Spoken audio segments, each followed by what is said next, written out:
I didn't want Pogue on right Oh, away. right. Okay. Hey, No, Pogue, you gotta wait in the Pogue, background. come back bro. in like a half hour. Who's that guy? This is Pogue.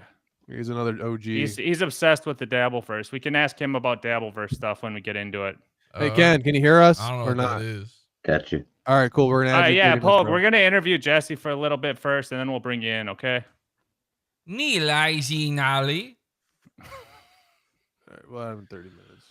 All right, cool, man. So, yeah, I'm looking forward to this, man. We'll try to run a little bit of interview. I know a little bit of your backstory just from watching your show, your program. This dude is amazing already. I can tell. Let's get this shit going, bro. Fuck it. Let's do it. Let's go. Here we're gonna go live. Hey, what's going on, everybody? Welcome back. And today we have the man himself, Pod Awful, aka Todd Lorenz, or the fuck it is, and he is apparently Chinese today. Is that correct, sir? 你好，谢谢。我是外国人。We're trying to get ratings with the Chinese populace, so we really do appreciate you doing this for us today. 很高兴认识你。 Yeah, whatever he said. I was saying nice to meet you. Oh fuck! Nice to meet you too. I've been practicing my Chinese. Arigato, Mr. Roboto. I've been learning Chinese. I haven't been on YouTube for a while. Yeah, what happened, man? So I figured in the meantime I would learn Chinese or Mandarin. For the takeover. Correct. I call it Chinese. Takeover. I call it Chinese. Like what type of Chinese food? What's your favorite dish? Oh, I fucking hate that shit. It tastes like garbage.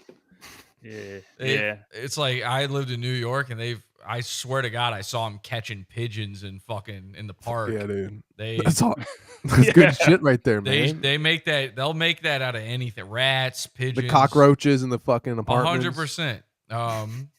你读多? Yeah. Anyway, so what happened to YouTube, man? I saw all that on fucking Twitter, bro. What happened on that shit, man? 非常感谢.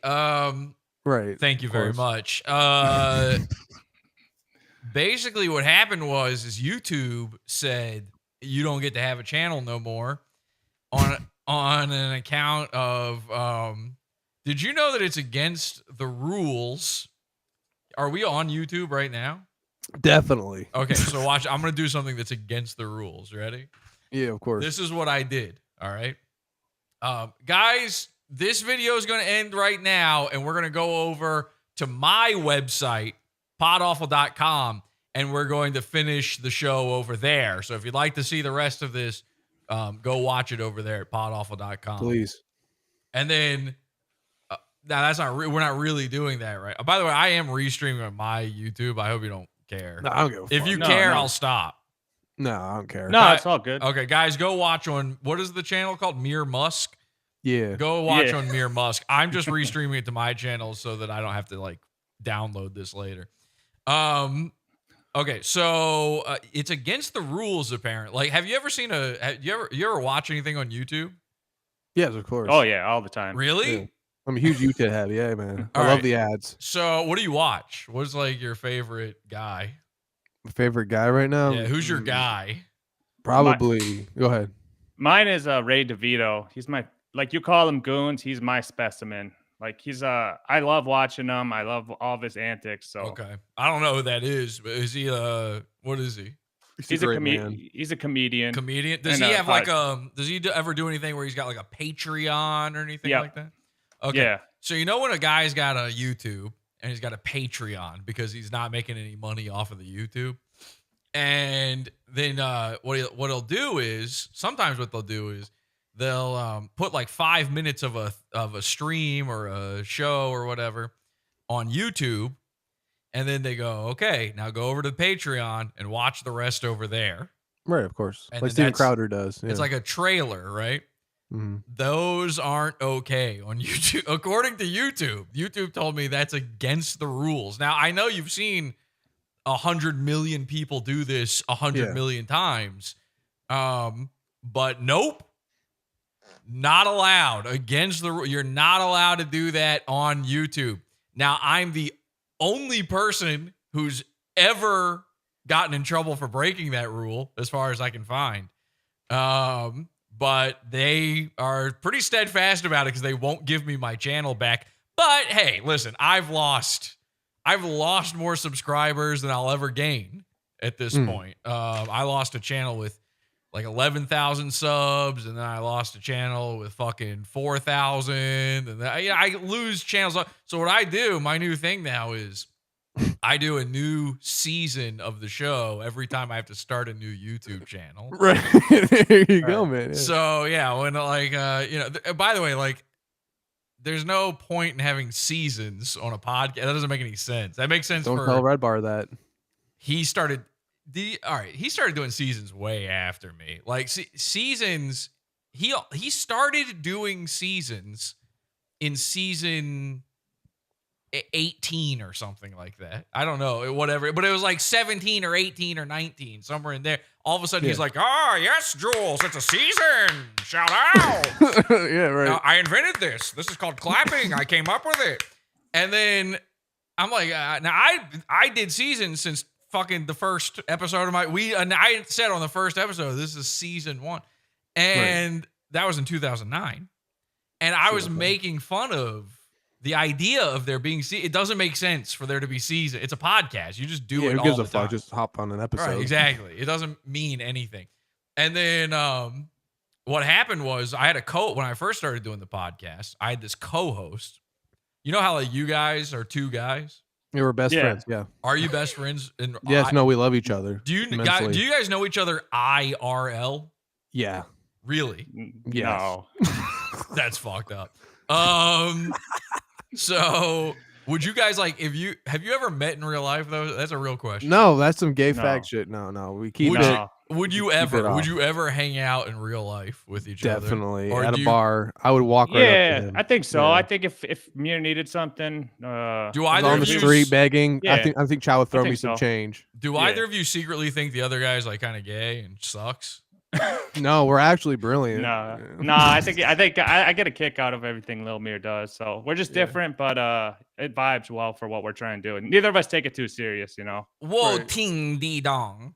Yeah. Well, how many do you and your co-host? You That guys means have blood? I understand. Huh? What did you ask me? I asked you what happened to your co-host. You pissed him off too much? You got too big for your britches? So here's what happened. I had this guy. His name was Joe. And now he was a guy that I met in real life. And I said to him, again, this is 2009. So I have one hair that's sitting. You guys, can we zoom in on this? We're on the poor man's StreamYard where it's only 720, so we can't even see that shit. I actually, by the way, allowed me to select the amount of stream I'm giving to you. Yeah. And I selected the big one, so you're welcome. Oh, hey. Big spender here. I thought I'd give you guys the best I can give. I saw Mersh's interview on here, by the way. Mersh's interview on here was very lucrative for me, so thank you for that. Right. I got you, buddy. You know, I'm a double agent, so I got you. But no worries. Thank you for setting that up for me. That was very funny what you guys did to him. But anyway, so I knew so this guy Joe, it's 2009, right? And I said to him, I had just started listening to podcasts like maybe a year before that, 2008, maybe 2 years. And I'd been listening to Adam Carolla. Do you guys remember him? Yes. Yeah, I knew you were a huge Corolla head from things you've mentioned, and then I was a OG Adam Carolla first episode guy too.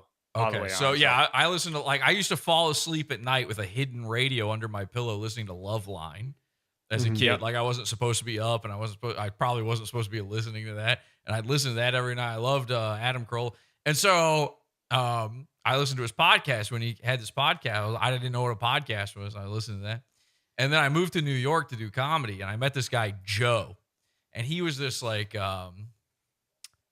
gay ginger loser. You understand. You guys understand. Yeah. You understand when you have like this annoying ginger friend. You're like, you're probably right. Now I knew him in real life because this was in a time before the internet, you know. And and I said we both did comedy. He was actually a nice guy, but we both did comedy. And I found he mentioned podcast to me one day, and I was like, I've been thinking about we should do a podcast. And he was like, how do you? Nobody knew what a podcast was back then. By the way, like you try to explain it to a person, hey, listen to our podcast, they'd be like, what? You had to call it internet radio, or else they didn't know what you were talking about. Right. And so I was like, yeah, we should do a podcast. And so he and I actually came up with it together. We both came up with the name Pod Awful, which I fucking hate. I hate that I still stuck have with that? I'm stuck with that. I'm really stuck with it, and it sucks. Because one of the ideas, we were floating all these ideas for like, what's the hook of the show? Because back then, before okay, so this was before What the Fuck with Mark Maron. Do you know what that is? So that was like, that podcast ruined comedy podcasting. Everything you hate about comedy podcasts, it comes directly from Mark Maron, because what he did is he would bring on comedians and then they'd all tell the same stupid fucking story Right. over and over again of how they got into comedy, which is they just started doing it. And then, and then he goes, well, what do you got? You got any tips for the people out there if somebody's looking to start comedy? And then they go, you just got to keep doing it. And then you listen to this thing, and they all say that. You listen to this fucking thing. It made me hate comedy. I moved to New York to do comedy. Right. And then I started doing this podcast, and I started getting into the podcast stuff, and it just made me hate comedy and comedians more and more the more I did it. And especially Mark Maron's show, because what he would do, this was in the comedy section on the iTunes podcasting, right? Mm-hmm. And you'd listen to it, and there wouldn't be a fucking funny thing happening ever in it. Right. It's two comedians. You would think two comedians. That's a recipe for success for at least, I don't know, 12 laughs. I would say bare minimum 12 laughs. And there would be 0. And I'd listen to all of these episodes. I was like an idiot psycho listening to this thing.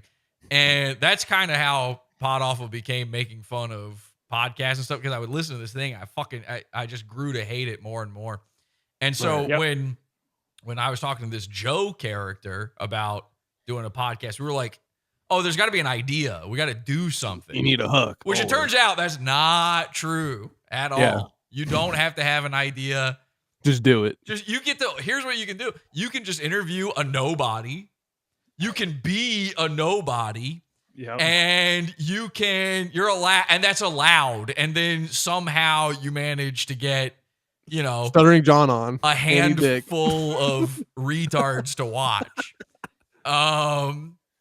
So and then you get Andy Dick on. Yeah, you can even trick a famous person to being. I did that. Like, who'd you trick? I think my first big guy. This was, early. This is when people still didn't know what podcasts were, and I got Andrew WK to be on my show. Do you know who that is? No. When it's time to party, we will party hard. Exactly. He's the party hard guy. So he's like a real rock star. He's like a Grammy winner. He had won a Grammy, and he was on my show. I was an idiot. So Joe and I, we're idiots. We think you have to have something. And so we're floating all these ideas. And the name Pod Awful, this is so embarrassing. It comes from, we briefly considered, we briefly considered the show to be like an atheist podcast, but like funny, like a comedy. And I was like, I put the kibosh on that real quick. I was like, that's not going to work. How old were you during this period of time? Too old for that. I don't know. Okay, I got it. a year and a half old or something. I don't know. But that era, so the big podcast back then, because I have a good memory and I was into them. It was Corolla. It was Rogan. Corolla was number one. Yep. WTF. And then there was like that, what was that one called? With The Nerdist. The Nerdist, and then what was Ackerman or whatever? What was that shit comedy called? It's called Comedy Bang Bang now, but it was called Comedy Death Ray Radio back then. Yeah. I listened to all of them. I actually worked for Comedy Bang Bang very briefly. Oh no shit. Very briefly for like I hated that shit. One little thing. I hated it too. That's the craziest part. I hated it too. But you just back then I was like still young enough and green enough that I was like, oh, you do the glad handing. And now I hate the glad handing. I hate I wouldn't call it clout chasing back then. It's not really what it was. It's like trying to making connections. I hate making connections, Yeah. which is why I'm friendless. Yeah, that's the way to go though, because you can be free. Yeah, well, true. Yeah, I guess so. I don't know, because you guys manage to sort of ride the line, and you get on these disparate people. Yeah. You know, where like probably what I'm saying is I feel like a lot of your guests probably hate one of the previous guests on your show. Yes, You see what I'm yeah. saying? Yeah. So, or vice versa. So, My thing is, you always have to be cordial with people, though. I mean, even in public, you're always cordial to people, Nah. you know, to some extent. Nah, you are. You hold the door for an old lady or a person walking. I in hold the gas door for an station, old right? lady, yeah, but I wouldn't hold the door for fucking Mersh. Oh, I mean, because you know him, though. You I'm love saying just- Mersh. no, I actually like Mersh. I'm just kidding. Yeah, you guys are best friends before, I bet, at one point. We're in time. still best friends. Well, that's the okay. thing what people don't understand. Like, I know you love Mersh because I like people are like, oh, you hate this Ray guy because you cover him and you love watching all of his content and laughing at him. But I know like you enjoy it's not a like hate thing. It's like you enjoy laughing at him, basically, right? Or something along those lines. It's not hate. Wobuljidao. You know, like, Yeah. I don't know, How to but show. yeah, I don't know. Anyway, the point is, the only reason I bring up the Joe guy is he was he invented Pod Awful with me. Technically, like if one day he could come knocking and go, "You owe me," you know, which is scary. Right. I think about that sometimes because like I've made a pretty good amount of money off of the show, but he quit after the first season. I mean, we didn't know what the season was going to be, but we had seasons from the beginning. And then one day he was like, yeah, I'm not doing the show anymore. And I'm like, what? He like blindsided me with this. I'm like, what? I didn't even know what the show would be. What is it if it's not me and him? The show was me and him. You know, I mean, it's not the same for you guys. Obviously, if Chow was like, I don't want to do this anymore, Mir, you would be like, okay, whatever. I don't fucking care. I'd be lost without Chow, honestly. Really? Chow's the OG, bro. Is he Chow's an like OG. your rock? He's my sensei. Okay.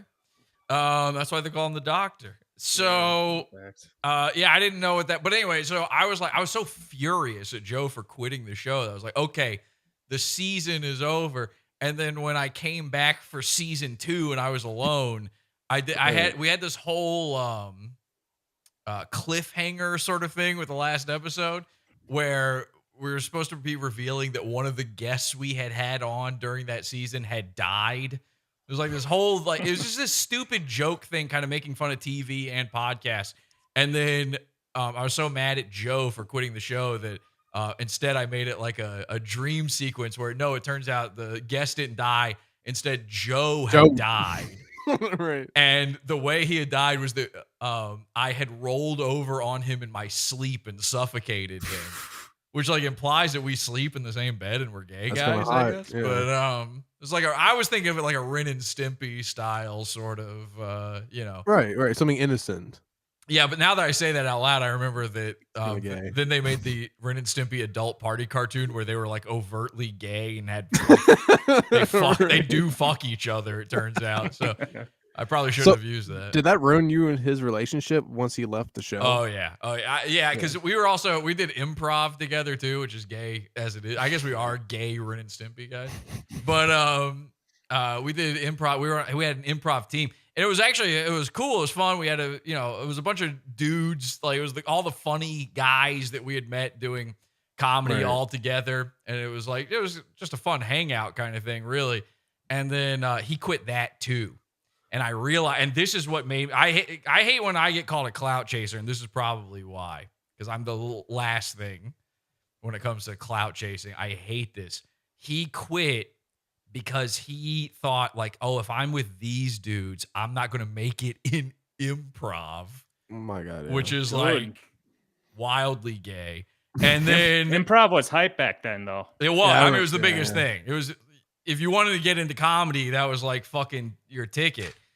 It was your ticket to ride if you already were rich and you didn't have to have a real job, and you could And your parents were Jewish. your parents are Jewish. Yes. Right. Oh my God. I remember, I remember when I found out about Judaism.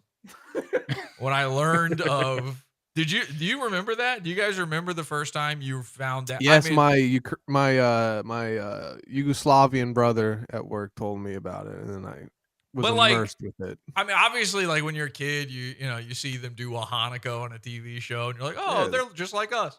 Yeah. And then, you find out they rule the world. Yeah.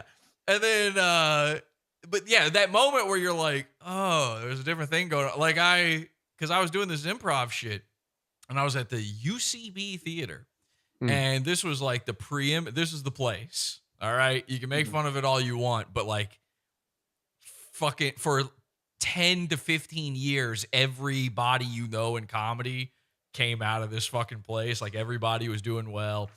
But everything everybody says about all that stuff is also true.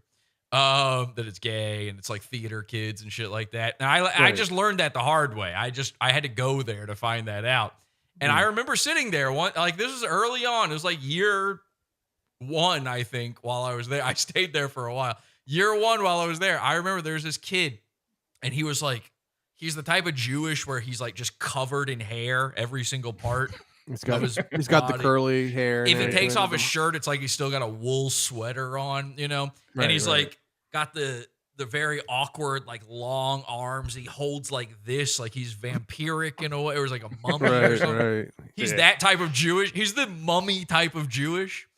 And I remember, and I was thinking like everybody loves this guy for some reason. He's like, he was sort of like, he was probably a sweetheart, right? Nah, no. He was almost like a lol cow to this community in a way, but like one that you treat well. Like what is what is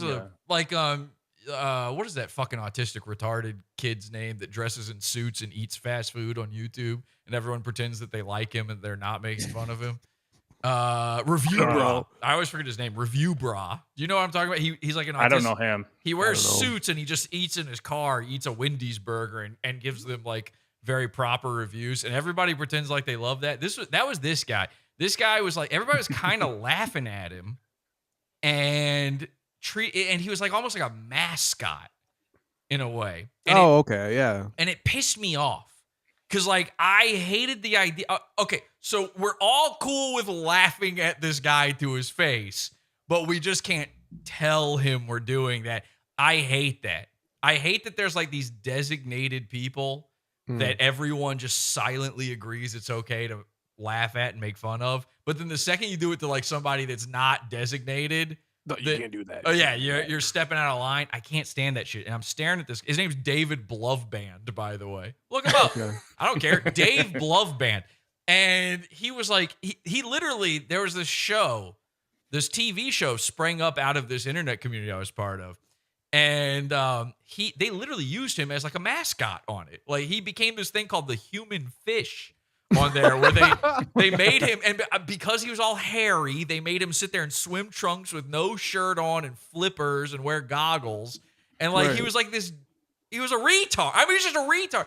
And oh yeah, I see him right now. I'll pull him up. He was a normal guy all the time. They did that all the time though. Like Howard Stern and Opie and Anthony, didn't they have like Jewish kids, interns and shit, be like mascots for their show to some extent? I don't know. I never watched those or listened to those, but yeah, that's holy him. shit. Yes, that's him. All right. So you see what I'm talking about here? And yeah. All right. So I'm staring at him one day. we're in like the improv place, UCB, and they had like a lounge area, and I'm just sitting there and I'm just staring at it. And I'm thinking all this stuff to myself, and I don't think he even knew me very well. I knew him, and I'm just like, all this is circling around in my head. And then I realized, like, wait a second. Like, I'm struggling. When I moved to New York, I was like the only job I could get was I got a job at GameStop. And I was working for $8. That is tough, bro. That's a tough job, God. bro. I bet you had so much fun dealing with that shit. No. You didn't enjoy like the Pokemon cards on the wall, the here's games coming in. No joke. I don't play video games. So not at all. No. Neither do I. And literally then I was Fortnite's so tough, bro. broke and they paid me so little, I couldn't afford to buy video games while I worked there. So like Right. I lied to get the job there. They were like, I was like, okay, I've got this interview tomorrow. And so I literally just looked up all the titles that are coming out soon. I was like, The they're main gonna games. ask me what title am I looking forward to? And I just picked one at random Yeah. and lied. I just lied well enough. I was like cordial and funny enough to just get the job. And then when they hired me, I was like, I don't play video games at all, and I can't even afford to buy one right now.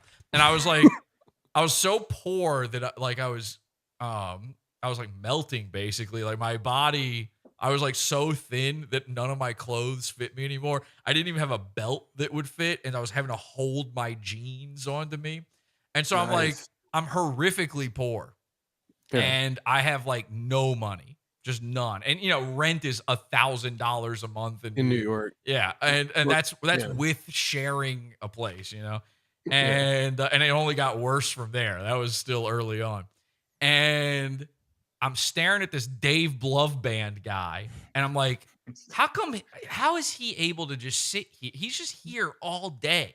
He's at every show. He's taking class after class here. He's got all the time in the world. And I was like, oh, he's Jewish. His parents are rich. Yeah. And that's what it was. And then I started realizing every single person who was successful at this place didn't have a job. They had their parents were paying for them to be there. And everybody thinks that about me, but I was literally fucking dying. One day I showed up to GameStop. They had a store meeting. And they told me to go home because I was holding my pants on. I'm like, ugh. And I was like green. I was like, I'm not kidding. They were like, Jesse, are you okay? And I'm like, huh? And I'm shaking. I didn't know it, but I was like starving. I was dying. I think for the week I was able to afford. I went to the grocery store down the street and I bought a thing of chorizo, like just a log of chorizo, and I was like cutting it and cooking it on my radiator. You got your rations cut out. I'm not joking. This is not a joke. I literally cooked it on a radiator and ate it off of there. And like that, yes, I was rationing it out throughout the week. Yeah. And they were like, you have to go home. Like, there's something wrong with you, Jesse. You're sick. And I'm like, no, I'm just hungry. I was like, can you please pay me? Please pay me more GameStop money. never did any pizza parties or nothing, dude. No. I had to that's quit. I had to quit when Black Ops 2 came out. Oh, I bet that was tough. They tried to get me to do the midnight release for that, which was like that was big. That was real big. And I had never even heard of Black Ops 1, you know. And I didn't even know that was a thing. So I had no idea this was like a big deal. I was at the midnight thing. Huge. We were there until like 3:30 a.m. or something, right? This is in Manhattan. This is the biggest GameStop, by the way, in the world. It's in Herald Square in New York. I'm the top salesman there. Okay. I'm begging them, can I make 25 cents more an hour? Just $8.25 an hour. You're like on your hands and knees, like begging them. They hired a bunch of new guys, had me train them. And then one of them was like this gay little retard. His name was Santiago. He was from Spain. And so he had that lisp, you know, that Ibizan lisp. Yeah. And I was like, hey, Santiago, how much you make? Which you're not supposed to do. And he was like, huh? Oh, I make $8.50 an hour. And I was making $8. I'm training this guy. So he's like my replacement, basically. Right. And I'm training him. And I was like, oh, okay, cool. And then I went up to the manager. I was like, hey, Santiago just told me he makes $8.50 an hour. You're going to have to give me more money or I'm just never going to do anything. I'm your top salesman and I'm done. And so they tried to keep me there for Black Ops 2. And then it was like 3 a.m. And then I lived in Brooklyn and this was in Manhattan. And so at that time of morning, you're going to be waiting like 2 hours for the train. And then the trip itself is going to take forever. And it's not nice and it's not safe and it's bad. And so I knew I'd be getting home around probably like 5, 6 a.m. And then they told me I had to come back in at 7, That's literally not enough time to get home and then get back. I would have to like just sleep inside the store at that, which they wouldn't let me do. But there's no time. I was like, no, I'm not coming in the morning for that. And so I quit. And I had no money and I almost died. I mean, that's the grind you go on. And you're so right about that UCB shit, because what they do, it's such a pyramid scheme. Like they charge like $300 a class, and then they have like all these levels to it, right? Yeah. And then, but then when you level up, it just means you get to like perform once in front of like a live audience, but you don't get paid for that, right? Well, so the way it works is you take classes there and you might get to perform, you might not. You get to perform, if you have a class, you get to perform twice during the class. But it's not like for their main stage. It's like in the middle of the day when nobody's at the theater. And yeah, it's a fucking pyramid scheme, basically. Like it's a cult, it's a pyramid scheme. It's gay and it's bad. And I had already been doing improv for 10 years by the time I started. Time I started there. I mean, I'd done like all sorts. I'd done sketch comedy and stand up and just anything. Shakespeare. Anything on a stage. I had been just in my hometown. I had been performing on a stage in front of like paying crowds for 10 years.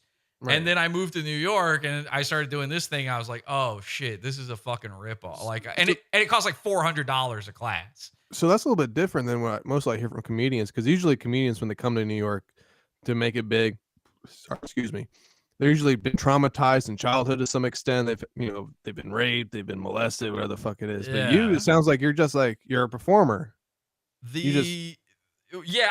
Stand-ups are all like, yes, I was molested.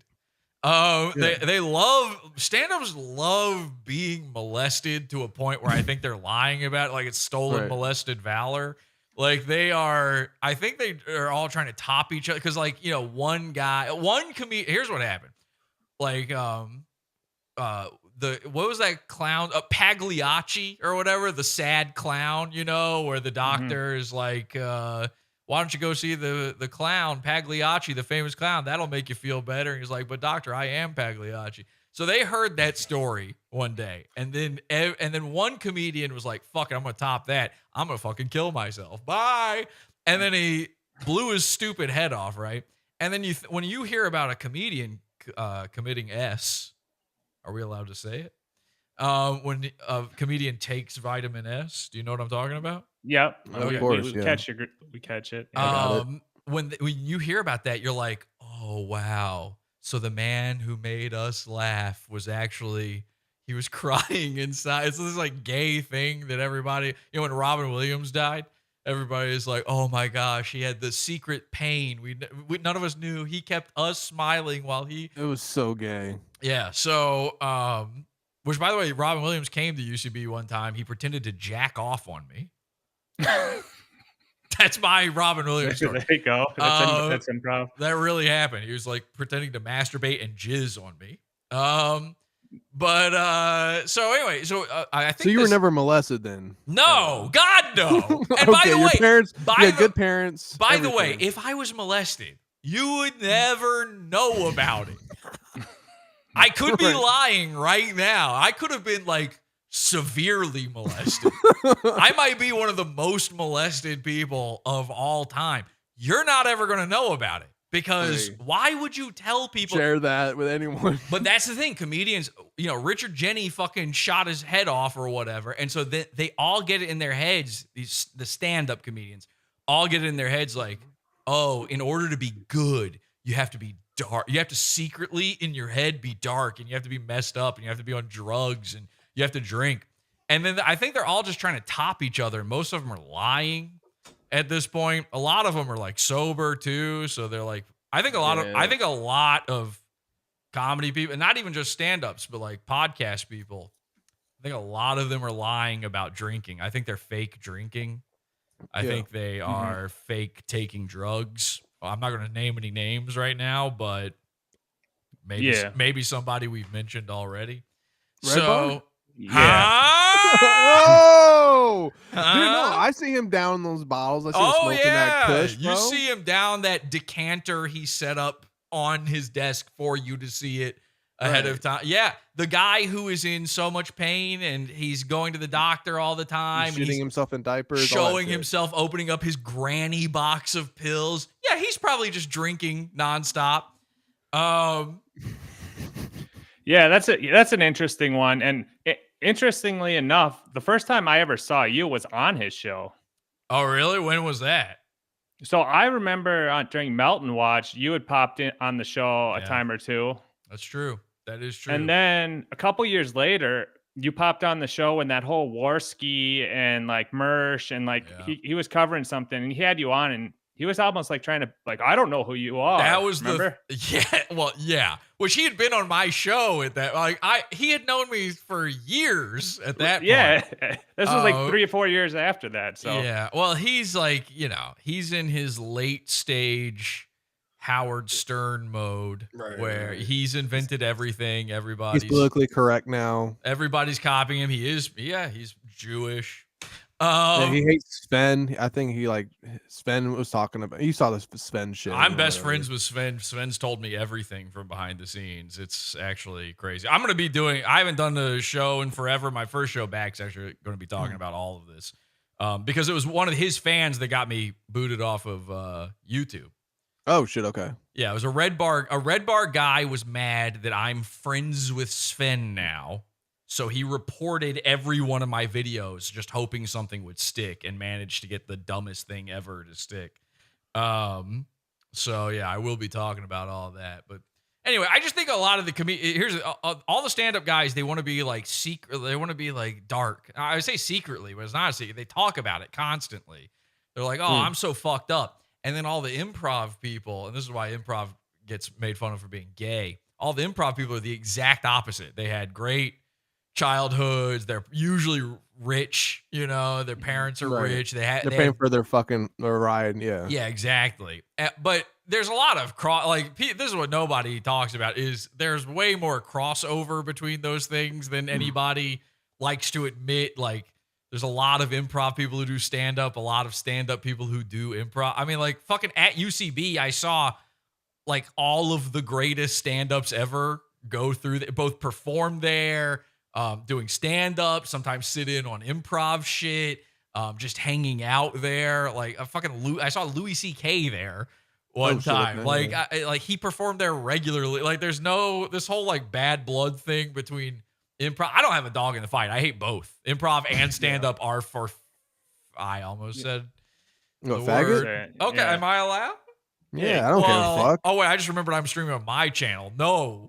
Yeah, you better watch out, man. You better watch out. Yeah. But yeah, so I don't really give a shit about either one at this point.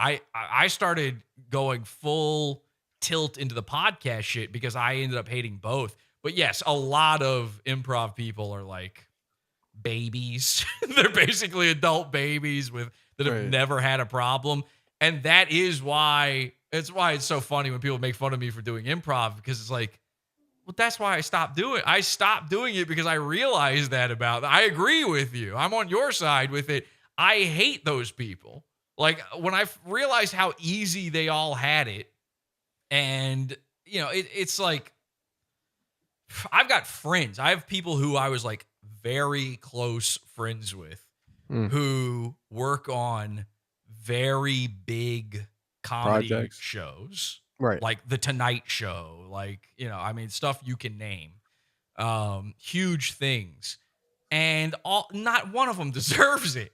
These are people I liked at one point. Not one of them deserves it. Like they're not funny enough, and they had too easy of a ride to that point. So I do respect the grind of stand-ups. I do respect that, you usually have to go through something to make that happen. I just think they're all gay for like acting like they have the darkest lives ever. And they're the low. Everyone has fucking issues at the end of the day. It's just like, no. What do you mean? I'm not saying I'm being molested. I'm not at the end of the day ever. I operate at the beginning of the day. All right. Beginning of the day. Do you have issues? Yes. There you go. That's all my main issue is that was maybe the most molested person of all time. But you'll keep that with your, you know, your priest. I will go to the grave with that knowledge. Okay. Like nobody's Right. ever going to know that about me. I'm not going to be sitting here going, you know,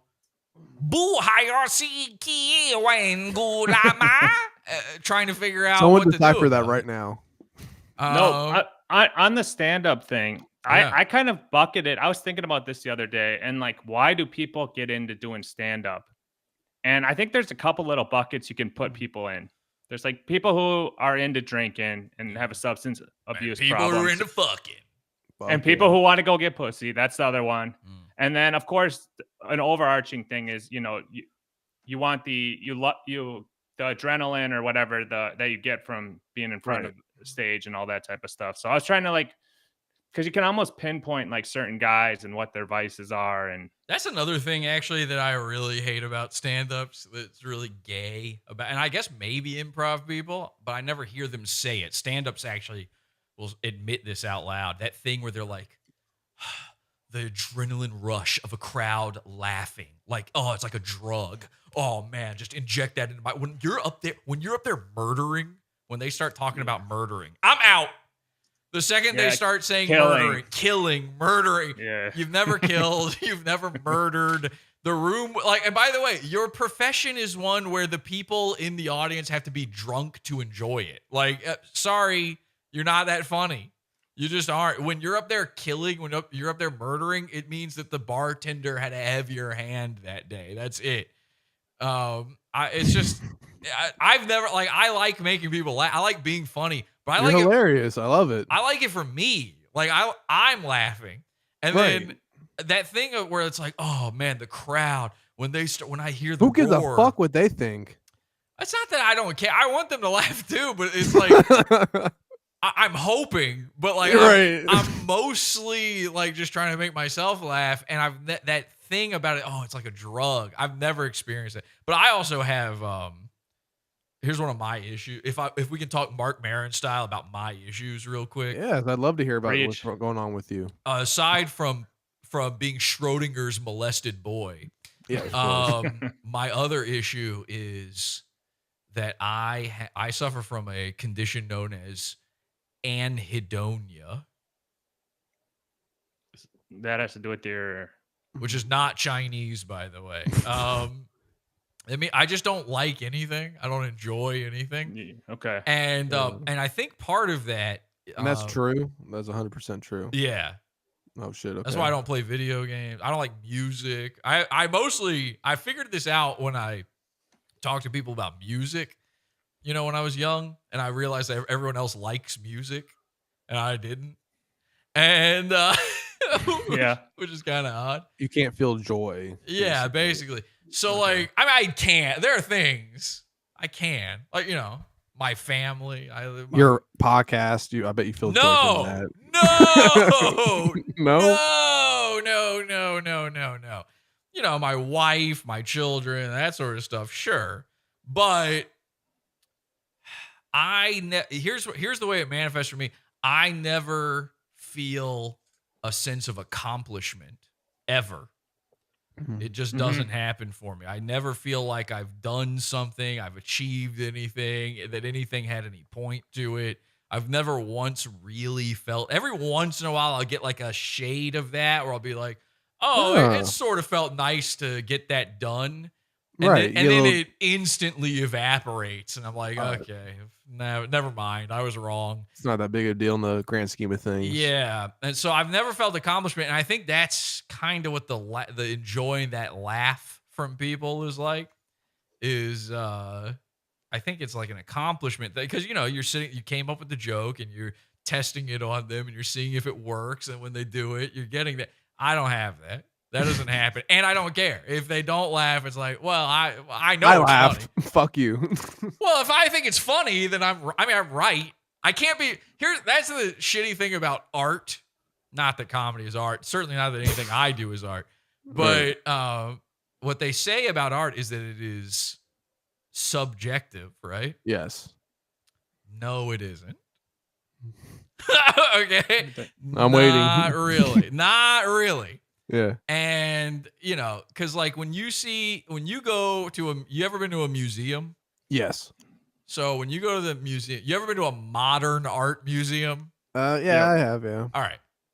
Now, and then you've been to like a regular one. There's modern art and There's then like there's exhibits actual with art. modern Classic, art. classic Yeah. art. Yeah, Yeah. like Fine art. actual art and modern art. And then Yeah. so you go to the actual art museum and you might enjoy a painting. You sit there and go, "Wow, Right. that's Damn. crazy they painted that. How did they even do that? Look at that tiny little detail. What some pointillism thing where you're like, Yeah. all those little dots make a big picture. That's crazy." And then you go to a modern art museum, you're like, "Nah, nope. A big shoe. That's not art. No, you just made a big shoe. A guy duct tape a banana to a wall. Not art. You know it. Like Toilets all pushed together to make a set. Yeah. You Like know the it's Sundays fake. at the park in Chicago with the pointillism, exactly the one I was thinking. George Seurat, Yep, that's incredible to see in real life. Of course, and that's exactly the one I was thinking of when I said that. Of course. Ferris Bueller. But but I went to the Museum of Modern Art in New York several times, and it's like it's literally. I said a big shoe. That is literally one of their like big exhibits there. It's just a big shoe. Somebody made a big shoe, and then you're like, and who cares? Or like the Coons, like the big like poodle dog things. Have Yeah. you seen those? Yes, Where they're exactly. billions of dollars. Yeah. Yeah, that's dumb. And you know in your heart of hearts that one of those is real art and the other one is a jackass. And in the same way, comedy is actually, if it's an art at all, it is one where if the person achieved it or not, because it's like a magic trick. You're trying to surprise a person. If they laugh, you did it. If anyone, but here's where it gets murky, right? If anyone laughs, you did it. So if something is funny, all it requires is like, what is the bare minimum for something being funny? Something being, not objectively funny, if as objective as that can be. I think it's Just a laugh. I think it's one guy laughing one time, one guy. right? Yeah. So, but that could just be you. Yeah. So if you laugh, then it was funny. And then everybody, I get made fun of a lot because I laugh at myself. That's fine. I laugh at myself all the time. Well, I in my head when people say that, I'm like, if you don't, then don't you kind of think that what you said isn't funny? You're either like purposefully avoiding doing it. You're having to turn that off, which is a little psychopathic. I think that's insecurity, isn't it? A little bit. Well, here's why. Here's who says that. Stand-ups and stand-up simps. They're the ones who say that you're not allowed to laugh at yourself because stand-up is truly like magic. Yes. It's an actual magic trick, and the magic trick isn't the joke, and it isn't making you laugh. The magic trick is making it seem like that's the first time they said it, but instead they're saying shit that they've said 1 billion times, and shit that didn't work half of those times, if not more.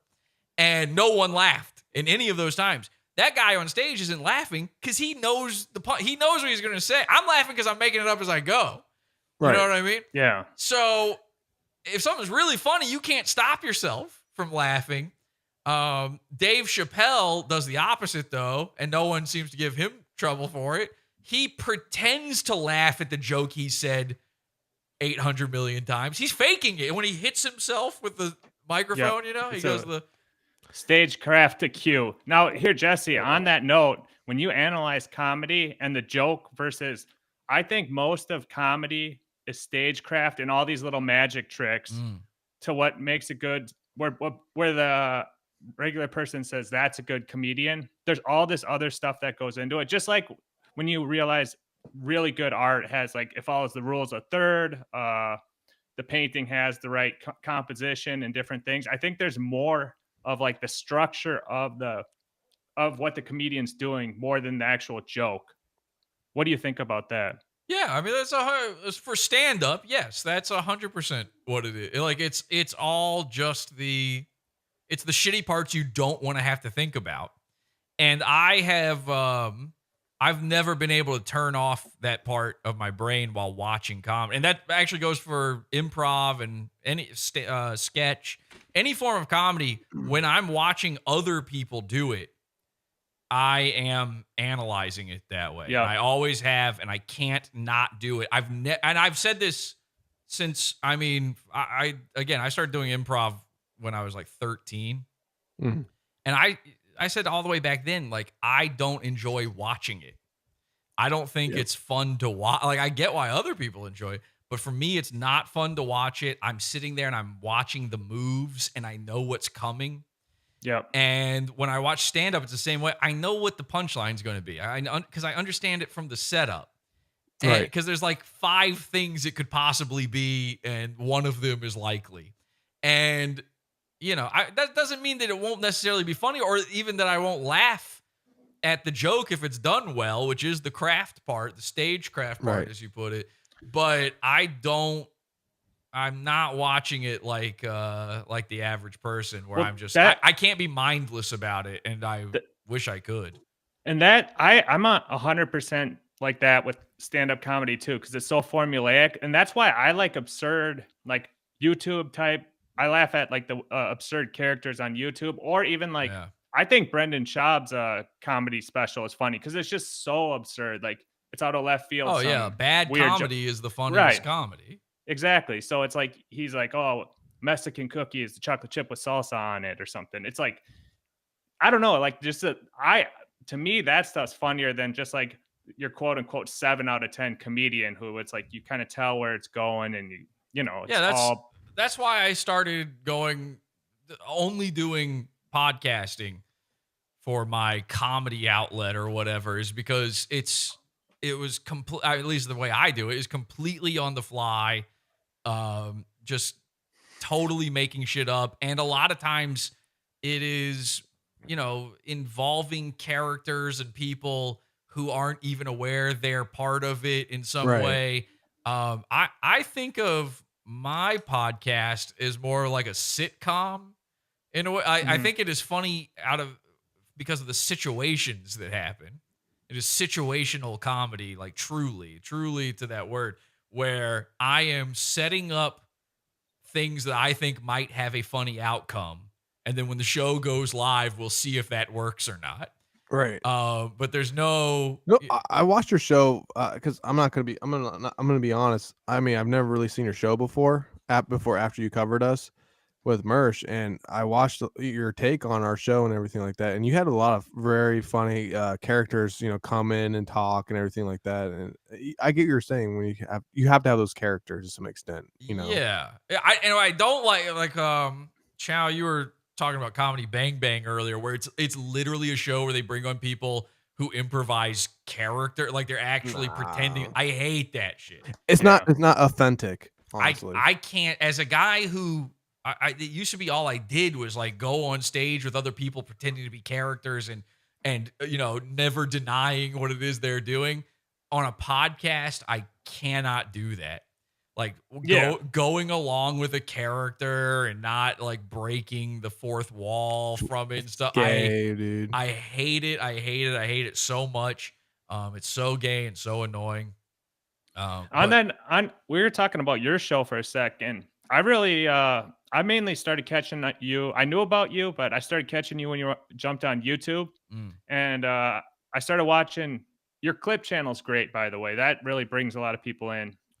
that's But you're Angie. I can't take any. Yeah, shout out Angie. But uh, your show, you call it a program, and you Yeah. really do preparation for your show, and it really is well structured in what you're going to cover. You come prepared, and you lay out whatever the topic be. You have some obscure characters. You have some kind of more quote unquote mainstream, if you want to call Mersh mainstream in the streaming world. I don't, but yeah. Yeah, but it's all you can tell. The people you cover are people that you enjoy covering, and you go deep and you figure out what you want to talk about. It's not some of this stuff like that. We kind of were birthed out of these characters, and we've had a lot of them on from this Dabbleverse, where it's just kind of a hodgepodge group of guys just pushing the live button and staring into the screen and looking at the chat and interacting. It's like, yeah, I vaguely know what the Dabbleverse is, like very, very vaguely know that that's right. a thing. I mostly have just heard that it exists. But what is it, like a bunch of lol cows from some corner of the internet or something? Basically, it's a lot of boomer characters from stand up, like, but it's birthed out of like Howard Stern with Stuttering John, and then like some Compound Media stuff with Kevin Brennan, Okay. uh, who was on Compound, and then I there's know some who that is. I know who that is. yeah, Yes. there's ancillary characters, and basically they just stream and fight with each other all day in the Okay. live streams, and the fans jump back and forth, and then there's all their little there's minions for each one, and oh, Yeah. and Shuley and Bob Levy are big in it too. So it's like it's this weird Yeah, boomer see, slash I never EB. listened to Opie and Anthony or Howard Stern or anything. So these people, these characters, these people, it means nothing to me. So I just don't get into this. Occasionally I will check out like old clips of Opie and Anthony or Howard Stern, but it's almost always to like learn something about someone that I dislike. Because it turns out that everything I found out as a fully adult man with a family. It took me that long to figure out that pretty much like 90% of the things I dislike in podcasting all stem from three things: fans of Opie and Anthony, fans of Howard Stern, or fans of professional wrestling. That's another one that a bunch of these people in the Dabbleverse are all into professional wrestling too. It's like those three are the Dabbleverse. Okay, well then, yeah. So it's very obvious why I've completely steered clear from. I now have like a sixth sense for when someone is an adult baby wrestling lover, where Yeah. they're like secretly into that. I can always tell. I get a little niggle in the back of my brain where I'm like, okay, this guy, he just said kayfabe, so think Yeah. we can chalk this one up. But yeah, I don't really know any of that shit. I guess I should be into it. It's like a pretty much fucking built-in audience there. It is, yeah. But that's why, again, not a clout chaser. I hate stuff like that. Hey, real quick, I have another question for you, sir, because Merce was talking about this when we were interviewing him. He said you and him were kind of together at one point in time. We were Like in lovers. person. No, So, you guys were in Mersh person. actually told you on your show that he was molested. He talked about being I was the guy who molested him. I thought he was Italian the whole other time, so I don't remember shit from that show. But That's, yeah, you really don't. You really I weren't don't. getting what was happening on that. dude, I was so fucked up. I don't even remember Yeah, anything. that I was was- just having fun. That was actually very embarrassing to watch. No, I loved every second of it, man. It was but it was hard. It was a hard watch when you kept saying the same things over and over again. over and over again. Trust me. Don't worry. I'll make sure to do that in this one. But my thing is this to you is when you and him were together in person, how was that interacting with him? And Sexy. but my thing is, were you kind of passive aggressive towards him in person when you guys were together? Yeah, Because he kind of bitched about that with you. Like he was kind of a cunt. He's trying to like assert me in So- my level with the group. So Mersh didn't realize I was making fun of Mersh to his face. Yeah. Like, Why there's- though? Why would you do that though? When I met, all right. So do you know what Hollywood Mersh is? Have you No. ever heard that? No. So I came up with this thing, and it was when I met him. Like literally while meeting him, this phrase popped into my head: Hollywood Mersh. And the reason for that was one, I knew he was into wrestling, and I think it kind of probably somewhere in the back of my mind, I knew that Hulk Hogan was called a Hollywood Hogan at one Yep. point, so I think it kind of sprang out of that. But he was acting like he was the biggest shot of all time. Well, he was holding court. He was at the holding table. court. Yeah. So Yeah. we met up, and he's trying to be a streamer guy. And the thing that really threw me I liked Mersh. Like, we were internet pals, I guess, before this. The minute I met him, he had bought, he came to New York from Florida. And on his way there at the airport or something, he bought a selfie stick. Oh, that's a good classic. And vibe. like, Oh, gee. that was it. I was out. Well, I mean, that's all it took. He's walking around with the selfie stick and he's trying to be this big streamer. He thinks he's going to be like a big IRL streamer. And he's like Right. offering to buy people drinks and all Filming this. you guys. And like, I mean, definition of clout chaser, by the way. Right. And these are just qualities of a person I dislike. Now, I didn't know it fully then. I hadn't gotten this through my head, but you know, there's this thing called the Mersh effect where Mersh tries to wine and dine other adult men I loved him. into becoming his friend, which he's done to you. I was a huge fan. You are part that of the show. Mersh effect. And Yeah. it's not your fault. Like, I don't hate the Mersh effect guy. I think he's a great guy. You know, Exactly. Of course you seemed do. Nice. He seemed nice. But here's the thing. He's What? nice as long as you're useful to him. Or you're hammered. Or, well, I mean, he was kind of making fun of you, really. But the Mersh is only on your side if you are fully loyal to him. Right. And I talked to Frank Hassel about this because Mersh very famously tried to do this with Frank Hassel. He went on this like meltdown tirade about how he offered Frank Hassel to buy him steaks and get him. I don't know. He seemed to think he had some sort of access to stuff that a normal human being doesn't have access to that he could give to Frank Hassel, and tried to get him to hang out with him when Frank was in Florida. And I saw that while it was happening live. And I'm like, dude, just fucking say you want to hang out with Sam Hyde. Like, it's pathetic what you're doing. You're trying to leapfrog from you one said guy this to at the another. table? No, I'm saying I said this in my head when he was trying to do it to Frank Hassel. And I talked to Frank about it, and Frank was like, yeah, I just instantly picked up that this guy is trying to like start a relationship with me. He was like, I mean, Mersh does to other adult men what you do to a woman to court them. Right. And so, and I'm sure I can't remember what he said when he was on your show or whatever about me, but he's said this a million times. His line about me is, you know, when I met up with Jesse, I mean, number one, this dude was sitting there drinking a Dr. Pepper. I mean, Yeah. and he's doing his dainty little weird finger hands. And this whole thing about this Dr. Pepper, like, I'm literally drinking a Dr. Pepper right now. Okay. This joke about the Dr. Pepper. Number one, it's a cope because Mersh is a horrific alcoholic and drug addict. Rest in peace.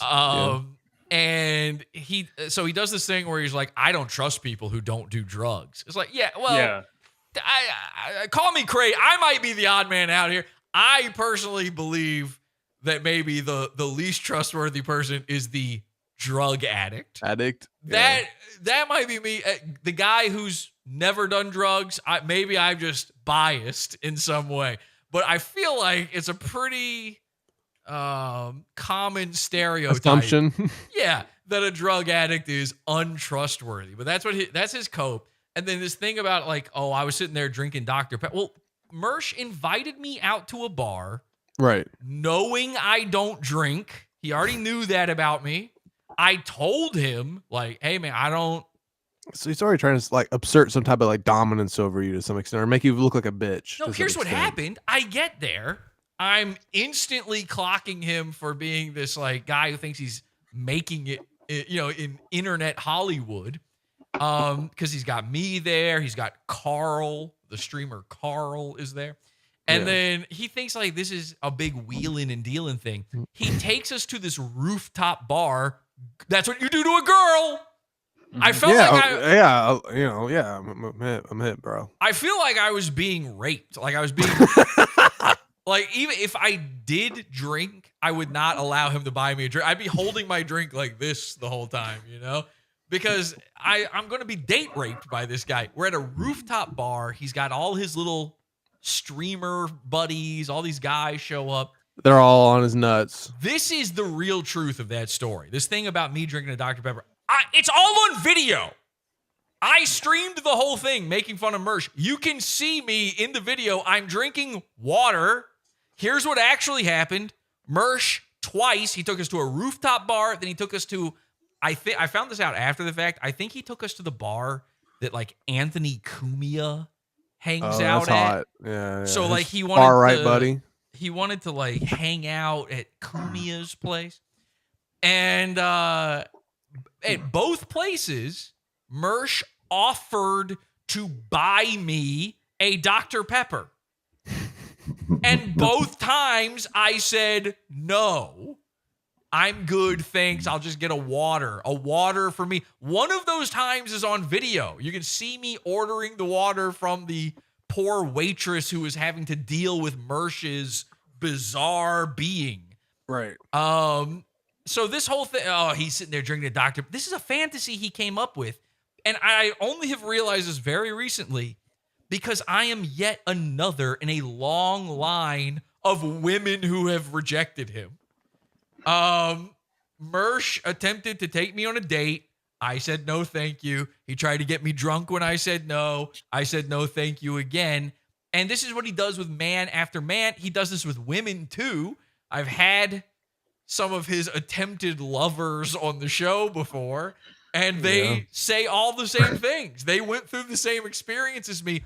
And this is what anybody who watches my show and has seen the Mersh stuff knows, is every single time Mersh talks about me, it is in this bizarre, gay way. He always says that I treat him like I'm a jilted lover. But then 2 seconds later, the next sentence will be that he's like, he literally one time said if it was between me and Blair White, he would rather fuck me. He said that. That's on camera. And so you dissed him in public though, right? With the group around. How did he receive that? Here's the thing. I teased him, and I didn't hate him. I teased him for acting cringe, and I did it in the way that you would do that to a friend. Right. You're fucking roasting with your buds. Yeah, I get that. Yeah, you fuck with them. 100%.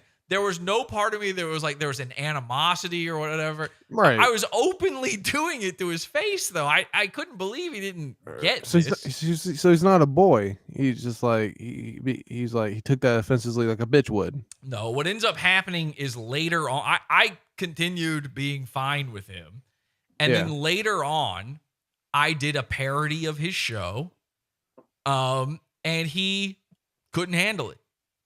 I made fun of his show. I made fun of Revenge of the Sis. By the way, I did both him and Royce simultaneously. I was doing an impression of both of them, but they both did not take it well. But Mersh had a big baby freak out about it.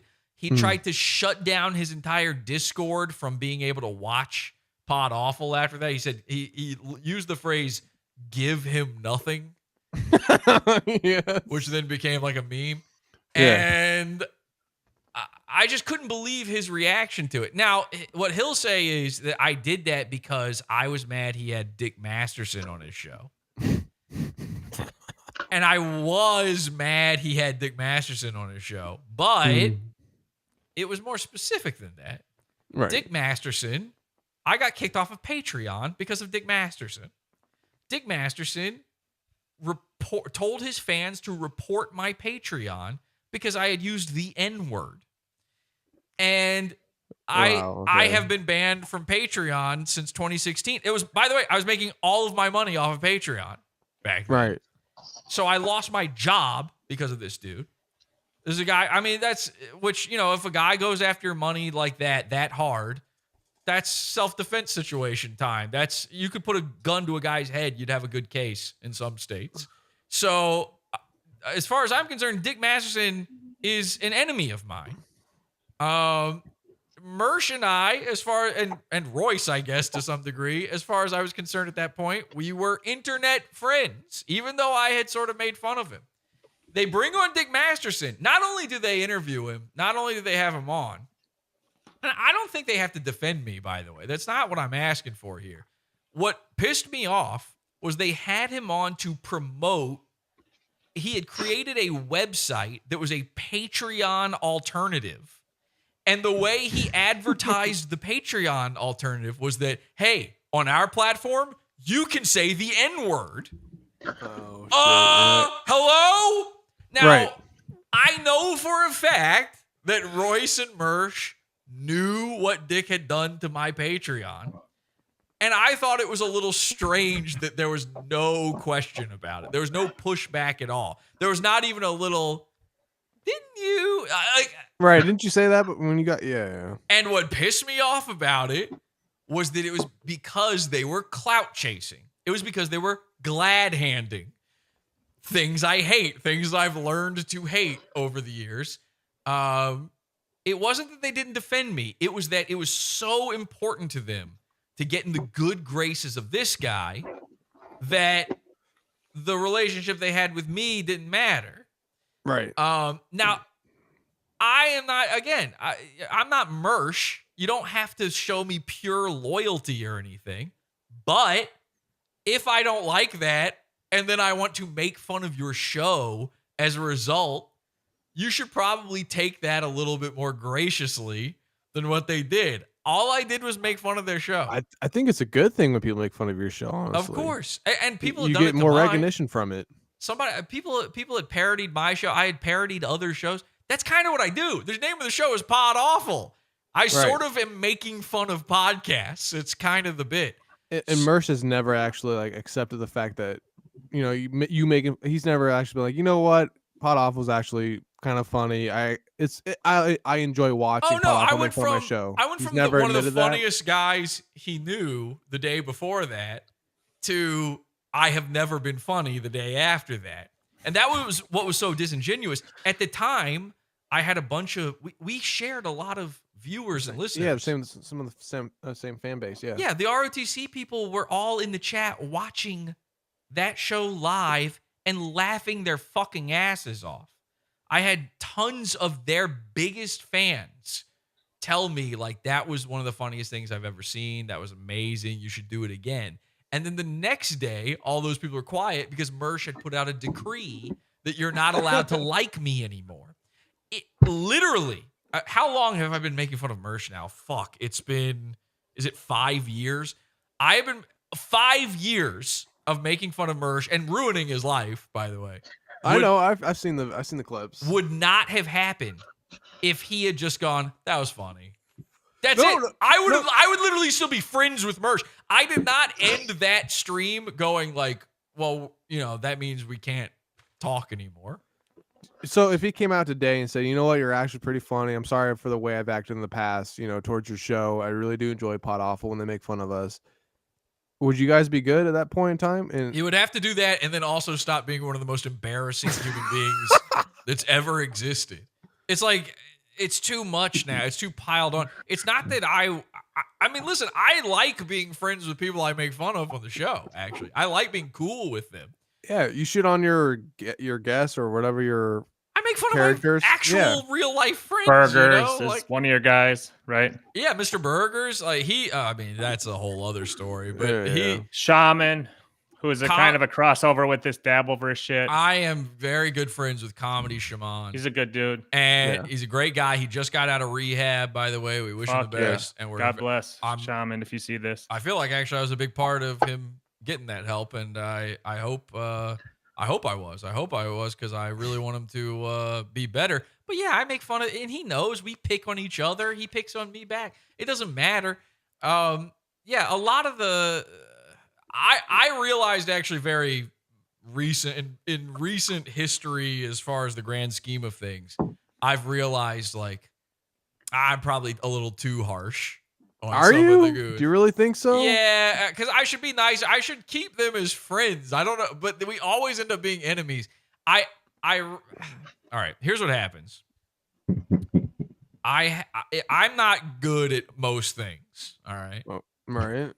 Okay. I think everyone watching can agree on that. But I do have one uncanny ability, and it's not something I like try to do. It's just, and this has been true of me since I was a kid. I have the uncanny ability to instantly figure out the one thing to say about a person that's gonna fucking annihilate. All right, them. okay. You see our guest right here, Kenneth Poe. Can you do that with him right now? Oh, that's it. You know, I almost beat you to that segue. I was like, you want to do that with me, Greg? I have nipples. You can milk me. Okay, There so you go. for instance, like I don't know that. I literally don't know who you are, Kenneth, whatsoever. Okay. I Right. have no clue anything about you at all. But what I instantly detect about you is that you think you're going to become an internet guy. Like you think there's maybe a chance for you in this sort of realm where maybe you get to talk about the Dabbleverse or whatever, and ain't nobody interested. You're And just to be clear, I was asked to do this. I don't want to do this. You are energetically bald. Yeah. So the flat cap as a fucking 30-something, 40-something-year-old, it's the flat. how old? Wait, how old? Like you're really small on my screen, so I don't have a great look at you, but I would say you're probably 40. Close. How old are you? I'll be 37 on the 15th. You're fucking younger than me. But it's the flat cap. You're being a flat cap guy outside of junior year of college is like, yeah, it's bad. All this shit started You going. look like after, fucking. You know what you look like? You look like if you look like Butters from South Park if he was an adult. Like if they did South Park all grown up.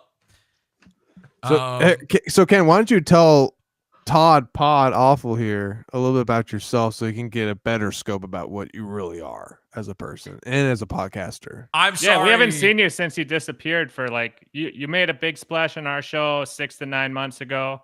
Then you disappeared from the internet. So we just wanted to have you back, and Mir double booked it. So welcome back, Kenneth. Tell us where you've been and tell us give all this huge number of fans that are watching your story quick.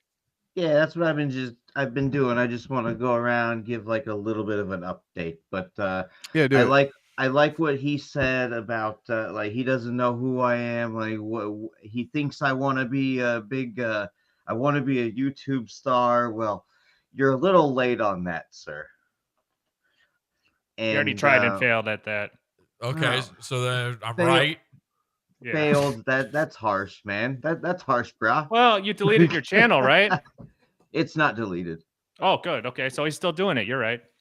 I got some plans for the future. Is it here. really, really easy for you to floss? All right. Like, is there almost no resistance whatsoever? You have the smile of like this stinky cheese man. I don't know if that reference even makes sense for most people, but that's Damn, all I dude. can. Well, I've had something on my mind for the past minute. Like, is it easy, like, getting harassed for looking like Ozzy Osbourne? Yes, it's very easy. It happens all the time. I've heard it a million times. It's nothing to me. Do you fake an accent? Oh, thank you very much. Yeah, I've been doing it this whole time.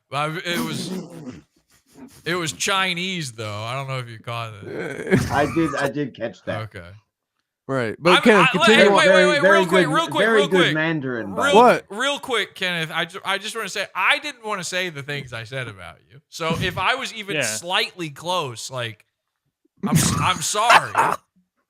Well, but Kenneth, continue on. Describe yourself, who you are. I mean, I was right about bald, and I was right about the teeth, obviously. But like, and I didn't know you were bald. The flat cap, just I assume. Pogue is I'll do his intro. Pogue reached out to us a while back because he was a super fan of all the Dabbleverse. You don't say. He was running a hustle on Stuttering John. He actually made it on Stuttering John's show for a few times and became friends with him. The world famous Stuttering John from Howard Stern. All right. And then he came on our show and he had a little too much to drink and was telling us about his trannies he's hooking up with and bunch of wild shit basically. But then he started his own channel from there and he disappeared for a long time. And basically this is now his return. Yeah. And we wanted to get into him a little bit. And we thought since you didn't know Dabbleverse and since he is, if you have any Dabbleverse questions, ask him because he's the expert on all that shit. Okay, yeah. My first question, huh? And also, what?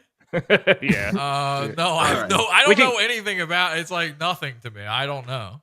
All right, so thank you, Chow. That was a good little rundown. That kind of sets me up perfectly. God, every time you talk, I'm like so bored. Yeah, so Ken, just mute for a little bit, and we'll get back. We'll get back. Let's keep interviewing Jesse for a little bit. I don't.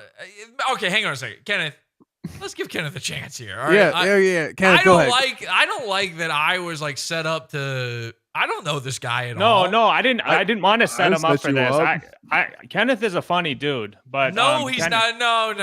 No, he's fucking brilliant. You have no idea. You gotta dig obviously not on purpose. No, Jesse, you gotta dig a little bit deeper. Funny the way Mersh is funny. Funny the way. No, dude, trust me. Funny the way a grandmother falling downstairs is funny. That's fucking hilarious. But hang on, my grandmother fell down one time. Okay. But he wants to give you a chance, Ken. So go ahead, bro. All right. Do your thing. I don't want to give that much of a chance. So, all right. Oh, you were a stand-up too. Yeah, I did. Oh, how molested are you? I was molested a few times. Yeah. I think he's just telling the truth. What the fuck? It is the fucking truth. What the fuck is wrong with you people? Like, are stand-ups all the sexiest kids or something? What is going on? What age did I suck my Who first were you dick? molested by? Did you hear me? No, who molested you? He asked you what age was it? No. Who molested you? No, well, I asked what age did I suck my first dick? Oh, 11. Is it younger? I was originally going to. All right, I was originally going to say 6, but it just sounded so.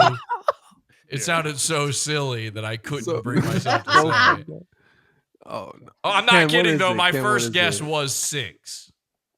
That was the first guess. That's my actual first guess. Yeah. All right, so 6.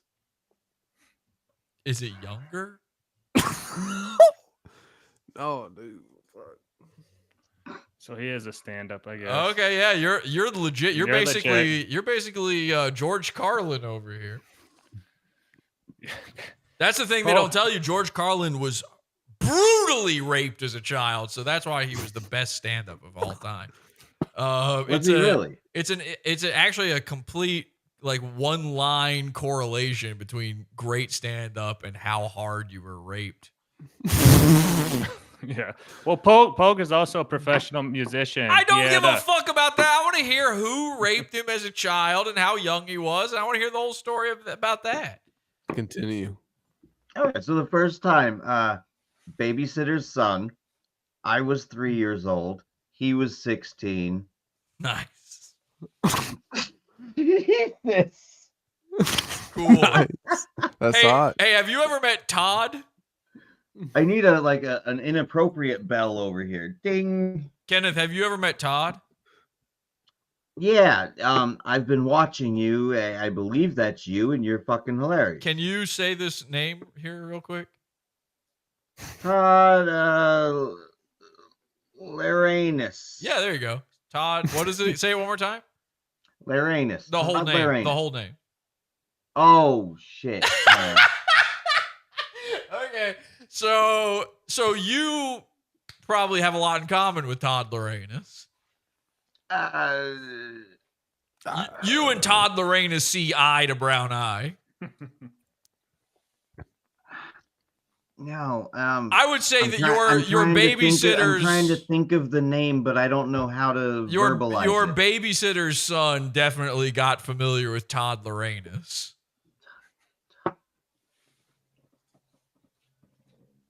Okay, so you were that comedy. No. Okay, I would be more familiar with Toddler Mouth. That doesn't make what? Okay. He's a stand-up comedian. Come on, man. Lermouth. Yes. Hi. Hi. Oh, hello, Mr. Lermouth.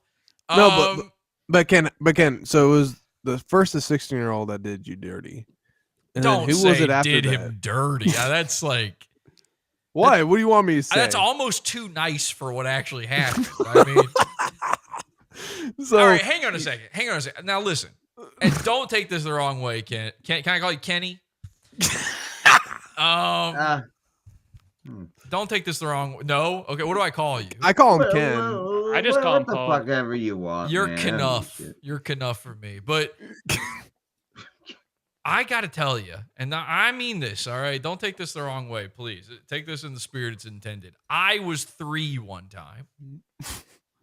And We all were, I don't dude. think I ever would have sucked off a 16, not even a 15-year-old, okay? You Right. could have put 12, you could have put 3 5-year-olds in front of me. I don't think I would have sucked them off. But What about 35-year-olds? 2 8-year-olds, What? I don't think I would have done it. So, I remember being 3. Like I have memories from when I was 3. I remember what it was like to be. It's awesome. It was lit. Well, for some of us. Yeah, some of us, it was nice, but I can't imagine. Like, what did he put candy on his cock? Like, how did he get you to do it? I'm not looking for tips, by the way. I don't remember a lot of details, but I just know what You happened. don't remember a lot of details. That's not the kind of thing you forget. Well, This I isn't- remember. wait, this isn't I one of remember those- the details that matter. This isn't one of those recovered memories, is it? Where like a hypnotist made No, you believe that it's a memory I've had for a long time, and it's fucking. That's sad. That's very it's- sad. All right. I'm sorry. Are that you happened to you, gay? man. Are you gay at all? Or bi? No. Well, So- you- Have you? Well, hang on. You made a face when you did that. No. Have you Well, dabbled? Are you in the dabble verse of that? Have you dabbled in? Have I dabbled? Yeah. Have you dabbled? No, not really. I mean, beyond being raped as a child, have you? I mean, you've heard of Pornhub, right? We've heard of it. Yeah. yeah. We'll just say that. Yeah. The fuck? What? You jack off the guys on there? What are you saying? I don't understand what you're saying at all. Oh, don't misgender people. That's not cool. No, he recently he was telling us last time he was on that he was making out with this like 20-year-old trans Oh, okay. I see. You're into Yeah. tease, yeah. So You're into the community. yeah, Crap, I Me guess they personally, call I'm them. part of the S community. but he's married to a biological woman, so He couldn't Yeah, figure he's out been S. That's gay if you can't figure out the S is the straight community. Okay. If you can't figure that one out just intuitively, then you got a real problem. Well, you're married? Yeah. Does she know?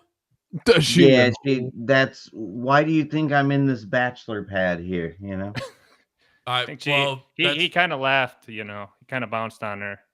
But He was telling us no. last time his wife is going through menopause anyway, so he had to bounce. So you're not married? Are you married or not currently? No, everything's fine. Like that's why. No, it isn't. No, not at all. Hold on. By the way, Now, it hold sounds like on. it's never been fine for you. It's a bit of a long. See, you, sir, don't know the whole story. Have so you ever You have molested? even more catching up to do. Have you ever molested back? Mac. No. No. Have you ever? Have you ever been the OR instead of the ED? Yeah. Oh, The one doing versus receiving. only Because what I hear is only a victim. what I hear is that hurt people.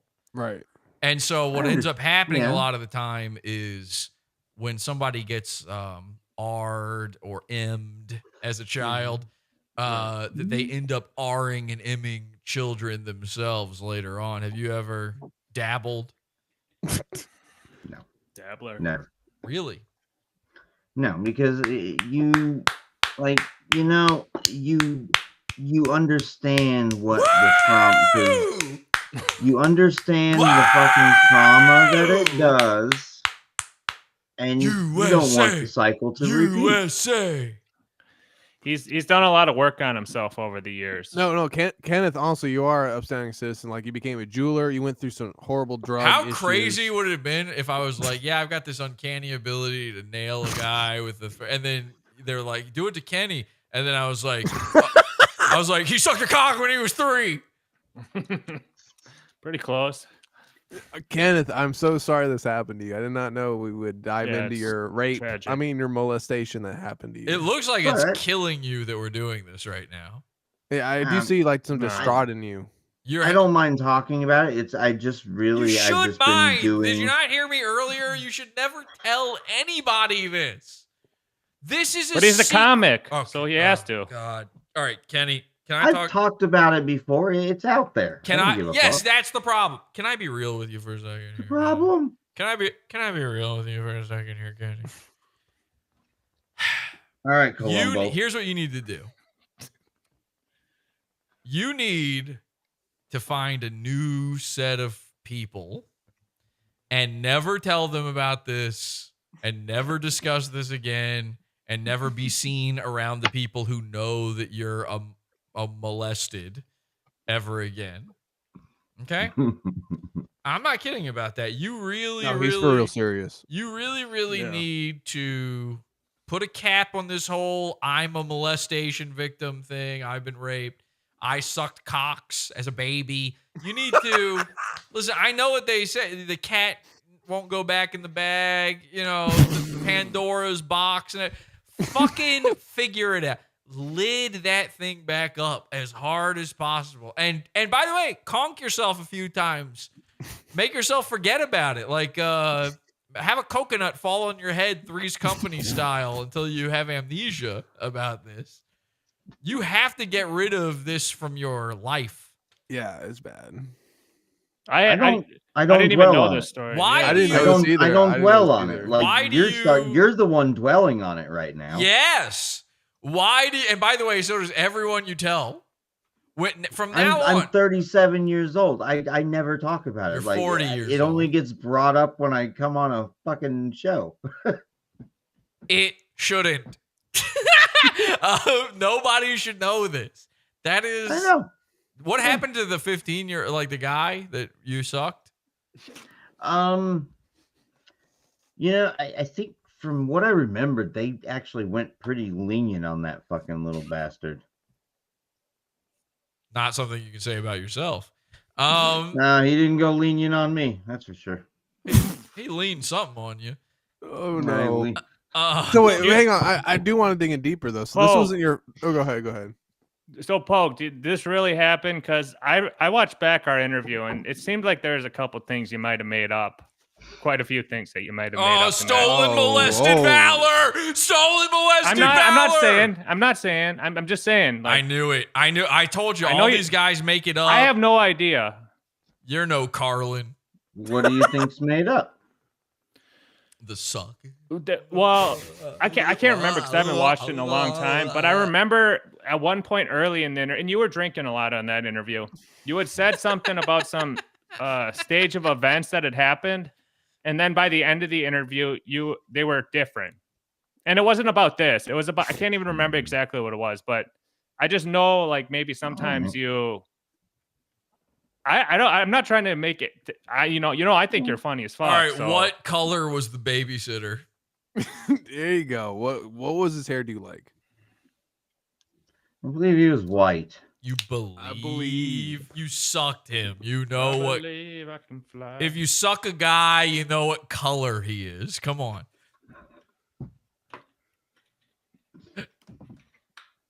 How big was his load? No. Did you swallow? What? You didn't? No, I can't right now. That's kind of fucking rude. Hey, come on, Kenneth. Did your parents tip him? You gotta stop. We need to probably move on from this. We didn't mean to bring up traumatic stuff. Why don't we shift over to what's going on now with your housing? I'm just going to be clear. I'm not going to be able to move on from this. I think it should have been very obvious from the start of this interview, where I was like, "You should never tell anyone anything." That's now. Listen, Kenny, there's nothing against you. I like you actually. You seem like a good guy, but he is. I have this this is a mental screw up on my part. But here's something about me is every single person that I see, they sort of like, it's like a video game where they sort of have like this little fact sheet floating above their head. And it's like just little bullet points about them, like 5 little colored bullet points the more I know about them. And then, they'll take different precedents, the order might change around. Right now, I don't know that much about you. So you've got at the very top of your head, you've got Dabbleverse. And then right above that, you have molested. And that's all I've got. And that's just going to be floating above you, The Sims style. There's so much more. And that's kind of what I want to touch on. Well, again, I'm not going to get over the molester thing, but that's okay. That's a me problem. That's not a you problem. Okay. I just want to ask one. Apologize to my rabbit.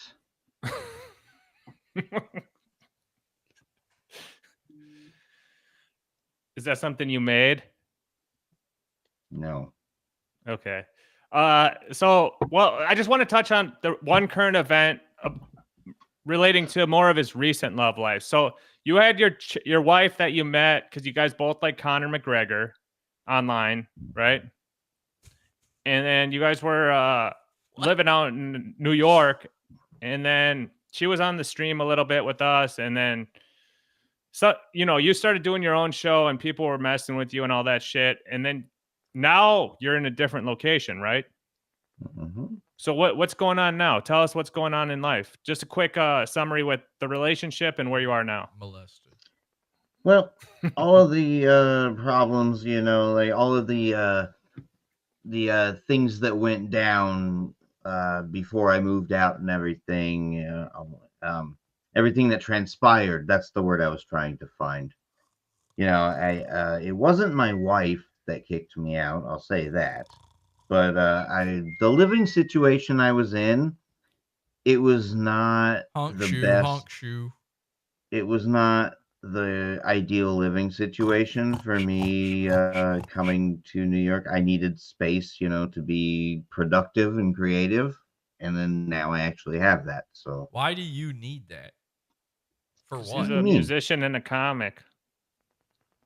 I mean, you're stuffed into a little room, and then the rest of the family has the rest of the apartment. But you don't need to be creative. You need to have a job and be normal. I have that. He's a jeweler too, yeah. So you're still going back to New York? I have everything. I just need space to be productive in my creative life at home with music and art and all that shit. No. Give up on the dreams. No dreams. Shut up, Ozzy Osbourne. No dreams. No dreams. Well, you're a nihilist. You're a nihilist. No. And no. I don't even know what that means.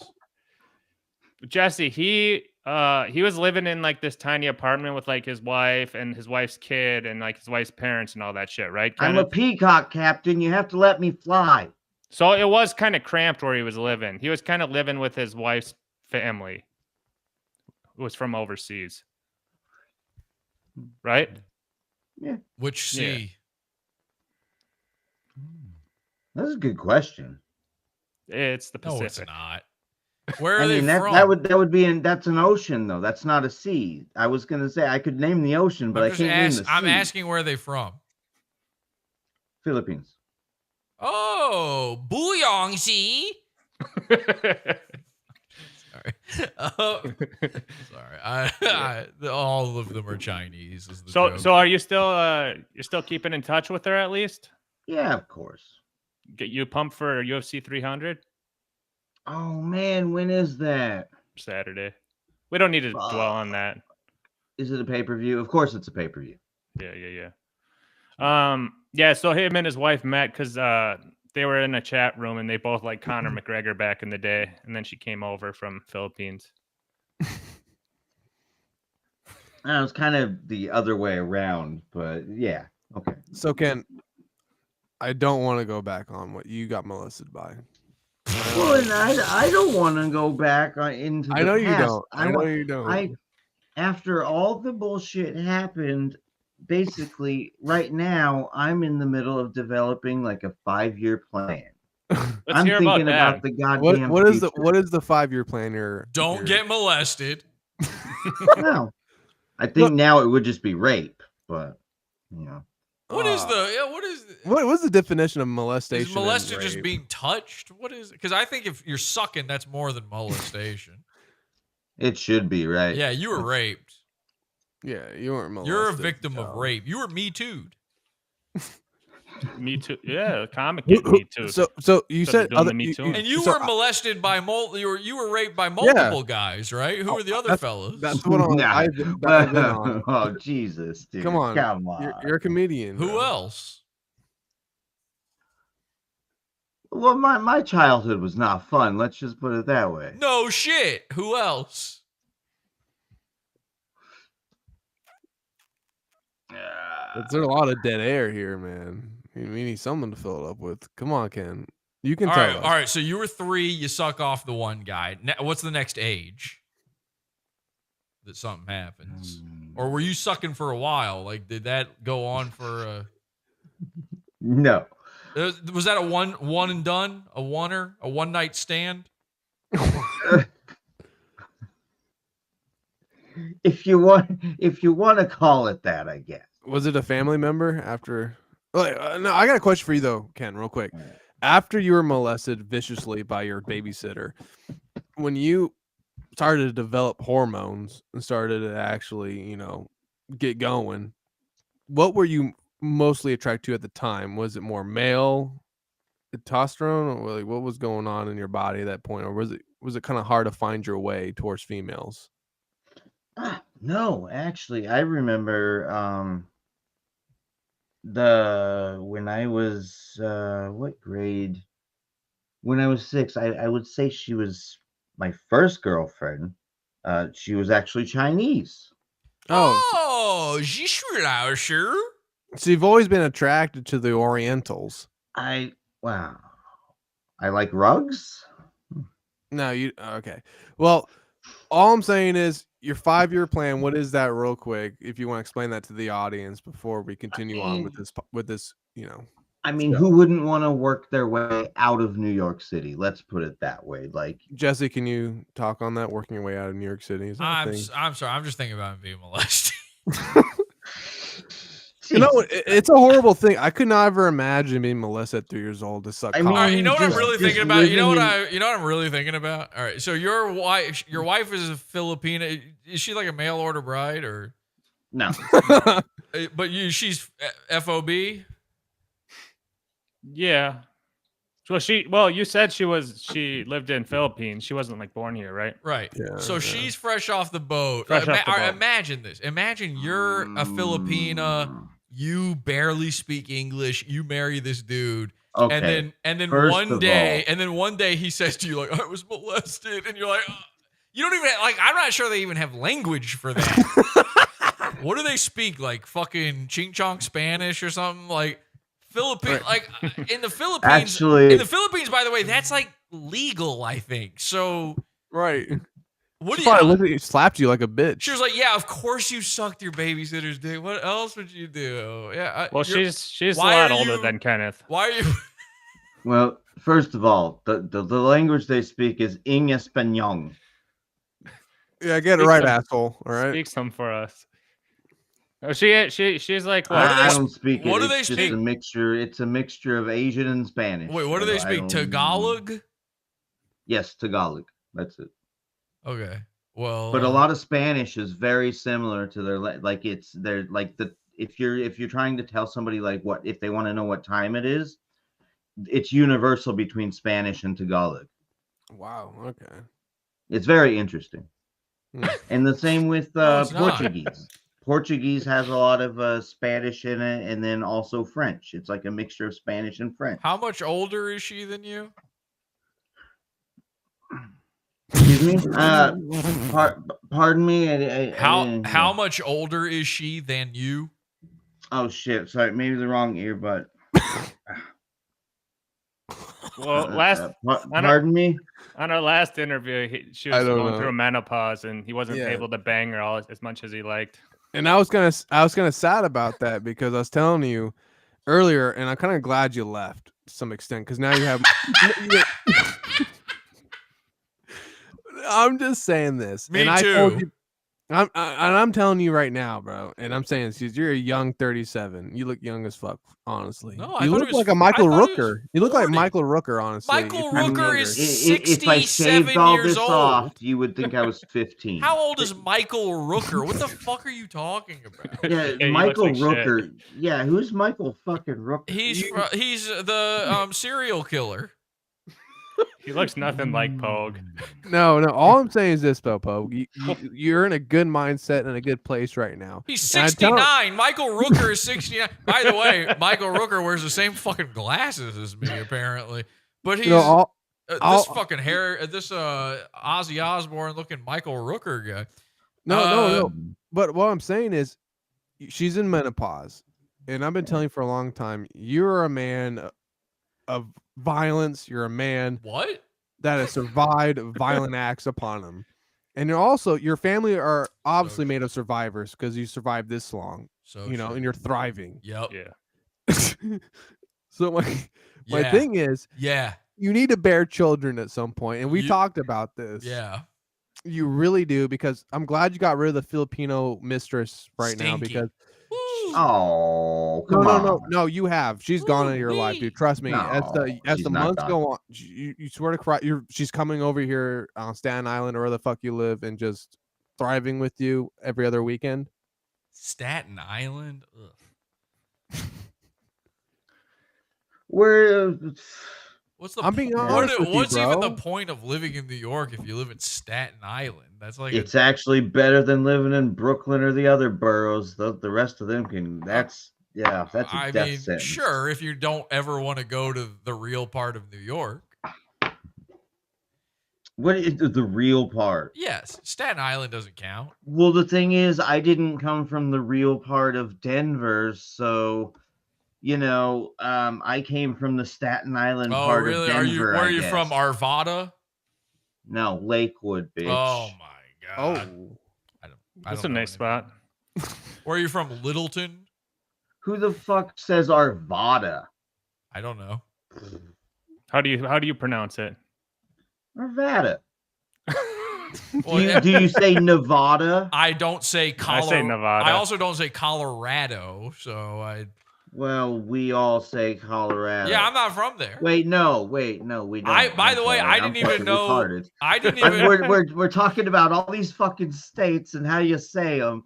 No, I say Colorado. I didn't even know. I didn't even know there was a place called Arvada. I just made that up. That's funny, dude. That's fucking funny. Pogue, are you still drinking? Minimal. Okay. What else are you using these days? Tea. I drink tea now. No, I mean, like, are you smoking chronic, or what else are you on? I got some. Are you dry hatching kratom? Kratom, yeah. Like Mersh. I never messed with kratom. I don't know anything about that really. I guess they have like green and red or whatever, and Mangda or whatever. Yeah. So okay, so that's good. Just boozing a little bit.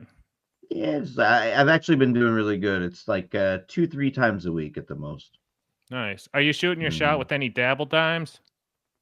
Dabble dimes? What the fuck is a dabble dime? Well, last time you were talking about how you're gonna bang Gina Bobina. No, there's none of that anymore, man. No.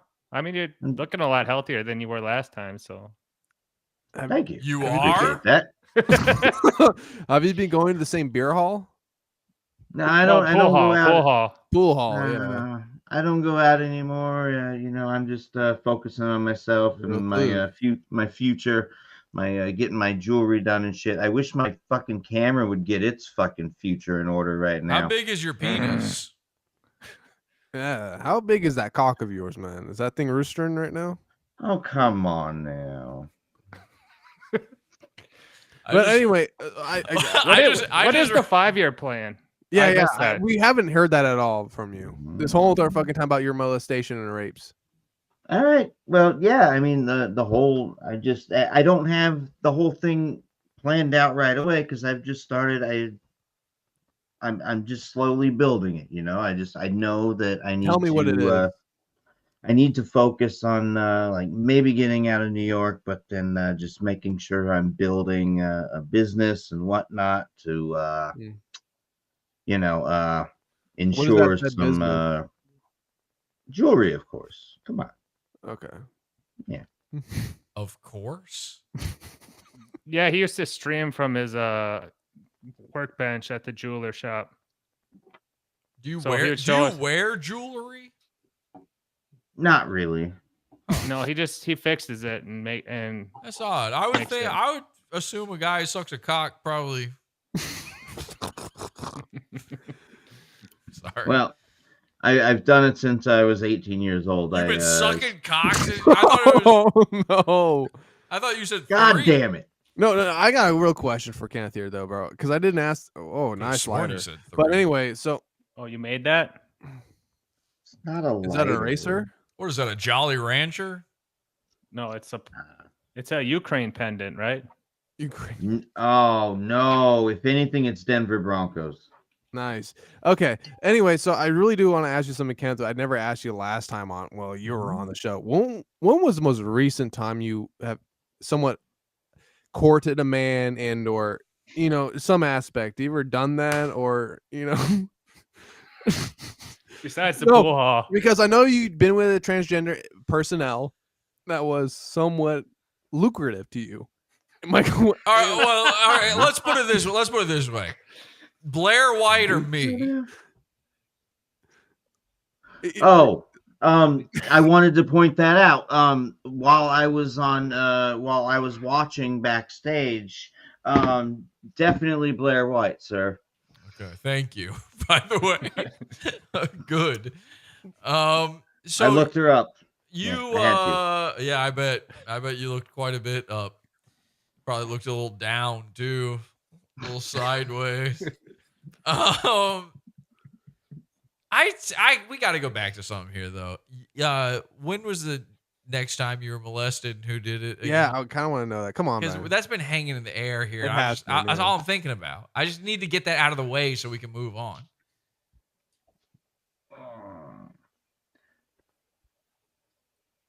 It was a 14-year-old friend of mine when I was 11 in North Glen, Colorado. I said 11 the first. Remember when I said 11? You did. That's tough right there, man. You know it. You know the numbers. It's like you've been there before. No. Well, I was 14 once. Is your first name Chad?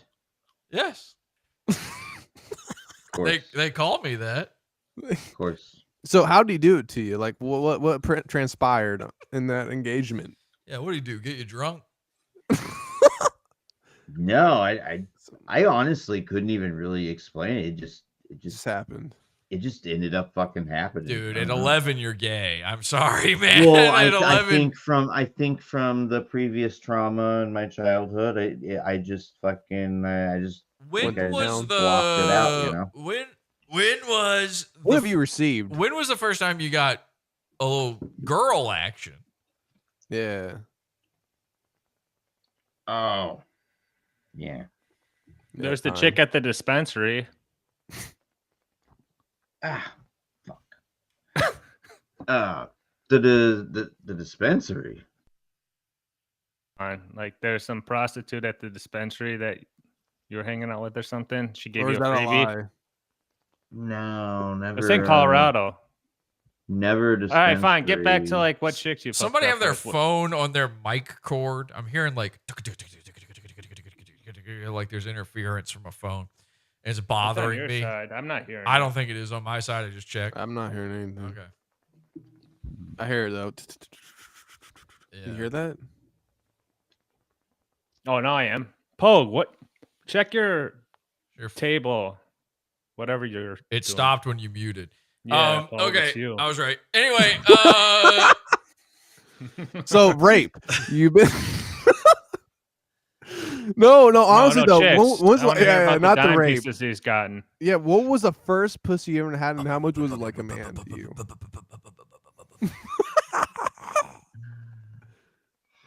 Yeah, when did you finally taste a lady? Tell me that. I mean, could we just get to like current events here? That's a current event. I mean, shit. I mean, your 5-year plan's like just like you got to start working. Wait, on why it, do you want to tell everybody that you were fucking molested and sucking off guys, but you don't want to tell people that you had sex with a woman? Like what? What the fuck? At what point did you first? How old were you when you had a lady action? Okay, give me the pussy fair story. enough. How tight Fair was that enough. cunt? What the fuck? My computer started freaking out. Even my computer wants me to tell it, I guess, huh? No, like fucking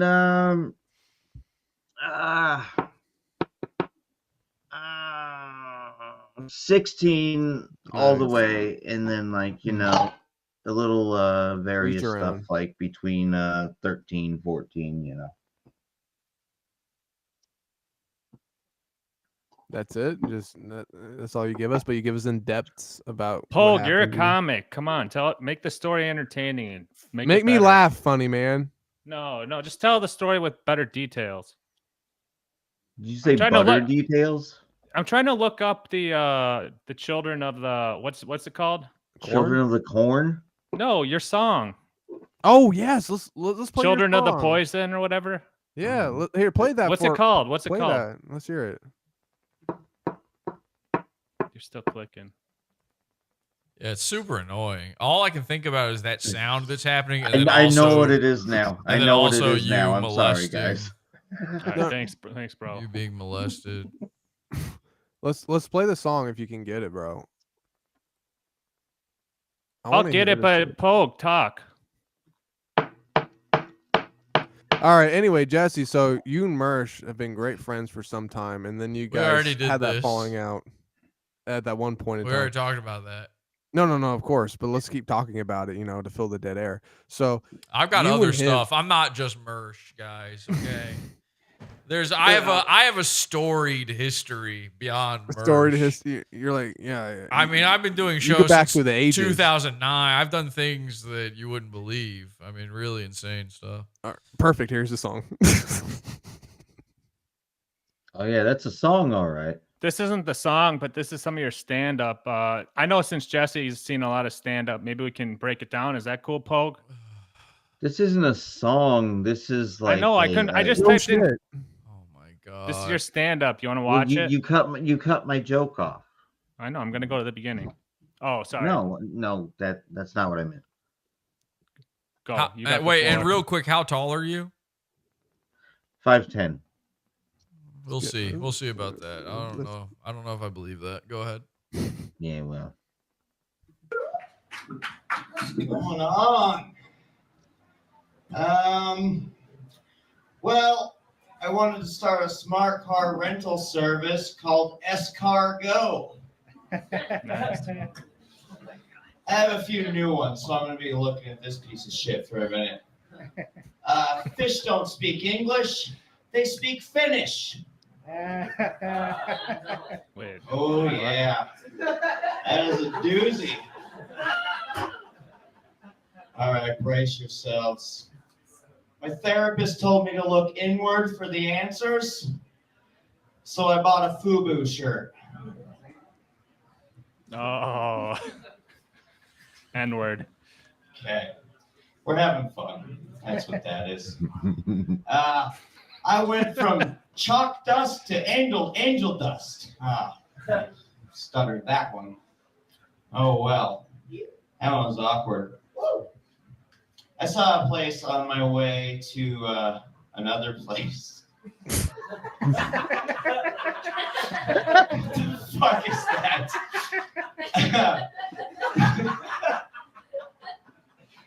Denver concrete vibrator. I guess we're going back to the Stone Age with sex toys. I don't know what the fuck that place does. It's on Alameda if you want to go look for it.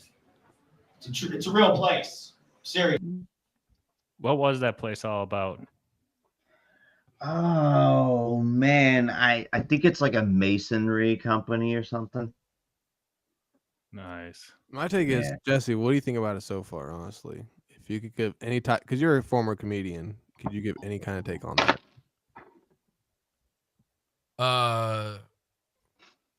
I forgot. I literally forgot I was even on camera just now. You gotta find that song. You gotta find that song. It is an open mic. I'm just trying to. It is an open mic. You should always keep that in mind. I'm just trying to think. Well, then why did you record? It's an open mic at like 1:30. Why would you record that? I don't know. That's a good question. I'm just trying to think. Like, all right, I'm 11, right? Right. And then Are you? my friend who's 14. What, are your parents cavemen? And then my friend who's 14 whips it out. I was like, huh? And I go, I feel like I learned a lesson when I was 3. But maybe not. Like, how does it happen again? At a certain point, you're looking for it. Dude, you gotta be honest though, Ken, bro, because you did hook up with that trainer. You told me instinctfully that you said you got hard when she came down. It wasn't a hookup though. Like no, I'm sorry, it wasn't a hookup, but it was like she made a move and that was it. You walked her to her house. Yeah. And then you actually got turned off though, you said, by the cock when you felt it. Yeah. So that is actually some leeway. That's some progress there, I would say. It was just, I was just, it was basically on my way home. She was leaving work and I was done playing pool. Fucking walked her home. Then I walked home, She made a move and. Playing pocket pool. Pocket pool. No. Pocket billiards, though. That's funny that they actually call it pocket billiards. I mean, Ken, though, if you look at Jesse Potoffel here, what's your take on him, though, man? Honestly, because we've had our take on you the whole entire night. What's your take on this gentleman right here, with all the stories and everything you've heard? You better about not him? fucking say anything mean about me. Like, what's your honest comedic? I swear to God, I'll fucking kill you if you say something. He's been shot you the whole time. I'm not joking. I'm not fucking joking right now. If you say one fucking mean thing about me at all, you make my tummy hurt.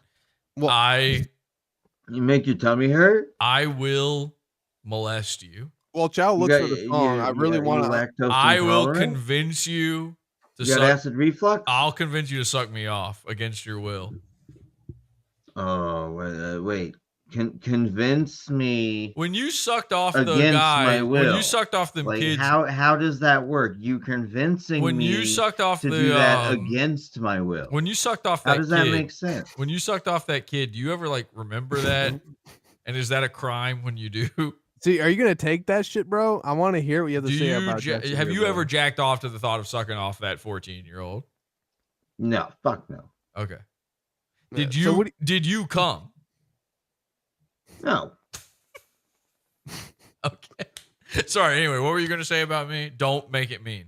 Yeah, go ahead, Ken. What's your take from this gentleman right here? This astounding citizen. Huh. Well, I think he's fucking hilarious, but there you go. And I get what he's doing. Right. It's a vibe, yeah. Yeah. I get what's going on, but is he frozen? Is he nodding out? What's going on here, Ozzy? What are you doing? He's here, and there's some Asian chick who's in the backstage. Is that a sacrifice to Pogue or something? What's going on? Well, is that or that's probably that's it. Yeah, it's your Filipina wife. Hi, Lucy. Hi, Lucy. Oh no, we gotta remove that. That's some gay shit. Get rid of that. Get rid of that. That's some gay shit. It's been there before. But continue, Poe, what you're saying though, bro. Continue. No, but honestly, just whatever, 5-year fucking plan. Just try and no, because I'm not trying to think about all this old shit anymore. I'm done with it.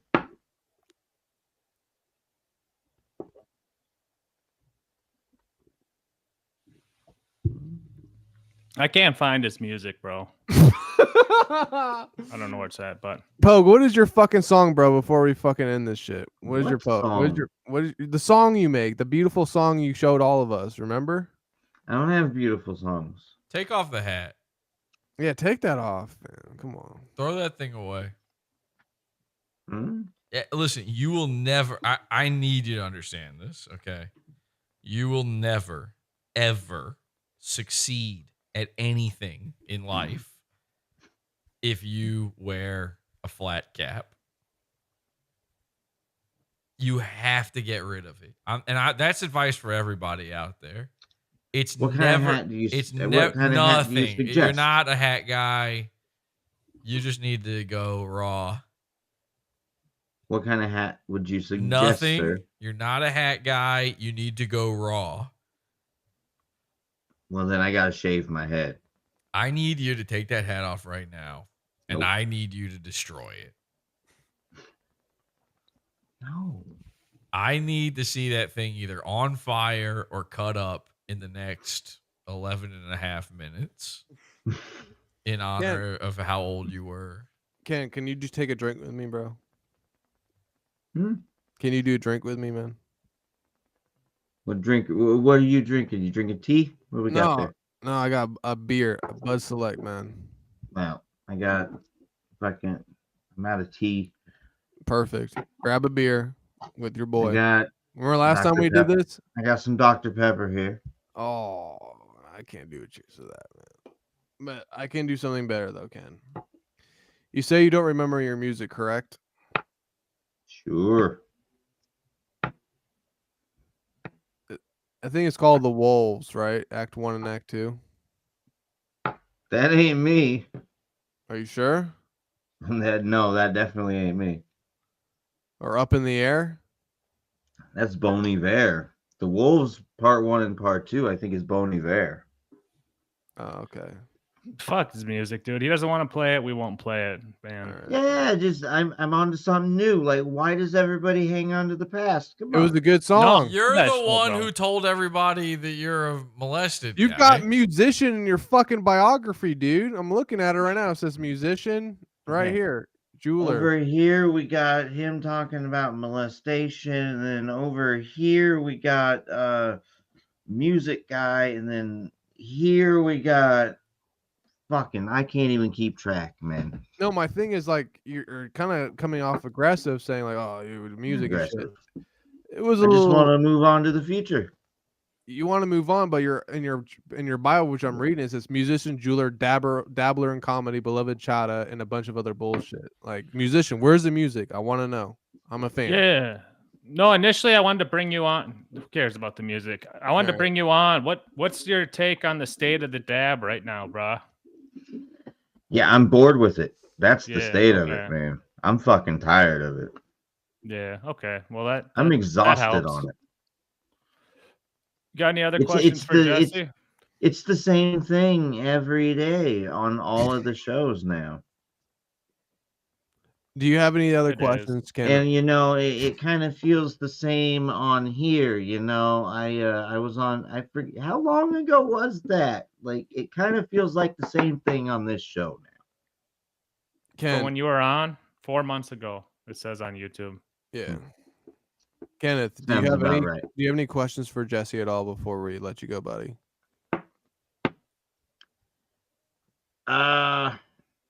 So you run that show, Pod Awful, where you're trying to destroy a guy's life? What, you? No, you. Who's the guy? No, I don't. I forget what the guy was. Who the guy was. Listen, not everything's about destroying someone's life. I know you've lived a terrible, terrible. Oh, a bunch of people were fucking with Pogue before, but no, he covers a bunch of different people. Like one of the guys he covers a lot is the Alex Stein. You've seen that guy, right, Pogue? He's kind of in the Dabbleverse. Yeah, I hate Alex Stein. Yeah, He tried to murder my I hate parents. his voice.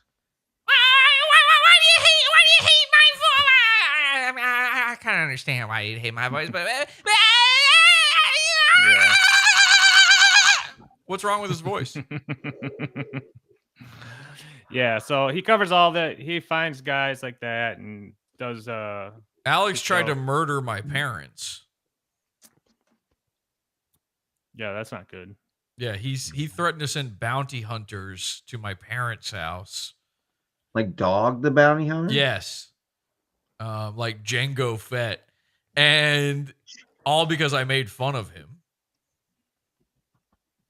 He threatened to kill my parents.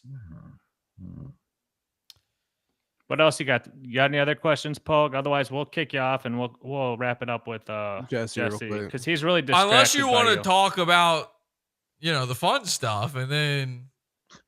Well, I just want to let everyone know I'm doing fine. I'm not dead. I didn't go to prison. I'm not. Jesus Christ. You're not doing meth again. Man. You're I'm doing much better. So I've just been giving people a little bit of an update. Good, man. Good. And we had you on without ever seeing you on any show, and you are one of the funnier guests we've had in a long time. So I appreciate it, and I'm glad to see you back, man. Thank you. Be safe, buddy. Be around. We'll keep an eye out for you. Hopefully that 5-year plan comes together and it's something dank. And I wish you the best, man. Yeah, brother. I pray to God that none of that stuff ever happens to you again. Yeah, same here. Same here. Don't we all? I don't know how it happened the first 3 or 4 times. However, it's easy. Just slip it in, man. What are you talking about? But don't let them listen, man. Don't let them fool you again with that stuff, okay? Because here's the thing: fool me once, shame on me. Fool me twice, won't get fooled again. All right, maybe we were just checking in, seeing how we feel about this. Fool me 3 times. And then it starts to get a little suspect that it might be you. You're the kind. I mean, how many times was it? How many times did you get molested in total, or fucking suck? I was just gonna ask, how did you feel about 4 times? Well, I'll tell you that after. Wait, 4 times? You were fucking molested 4 times, bro? No. I'm just curious. How many times did you about 4 times? How many times did you have to do stuff? I was interested with his little phrases. How many times? I'm gonna tell you that I need my question answered first. How many times did you have experiences? It's 3. Yeah. Wait, what was the 3rd time? 3rd time. Yeah, how old were you? How old were you in the 3rd time? No, we did 2. Okay. No, there was 3 years old. 3-year-old. There's 3. And then 11. 11. And then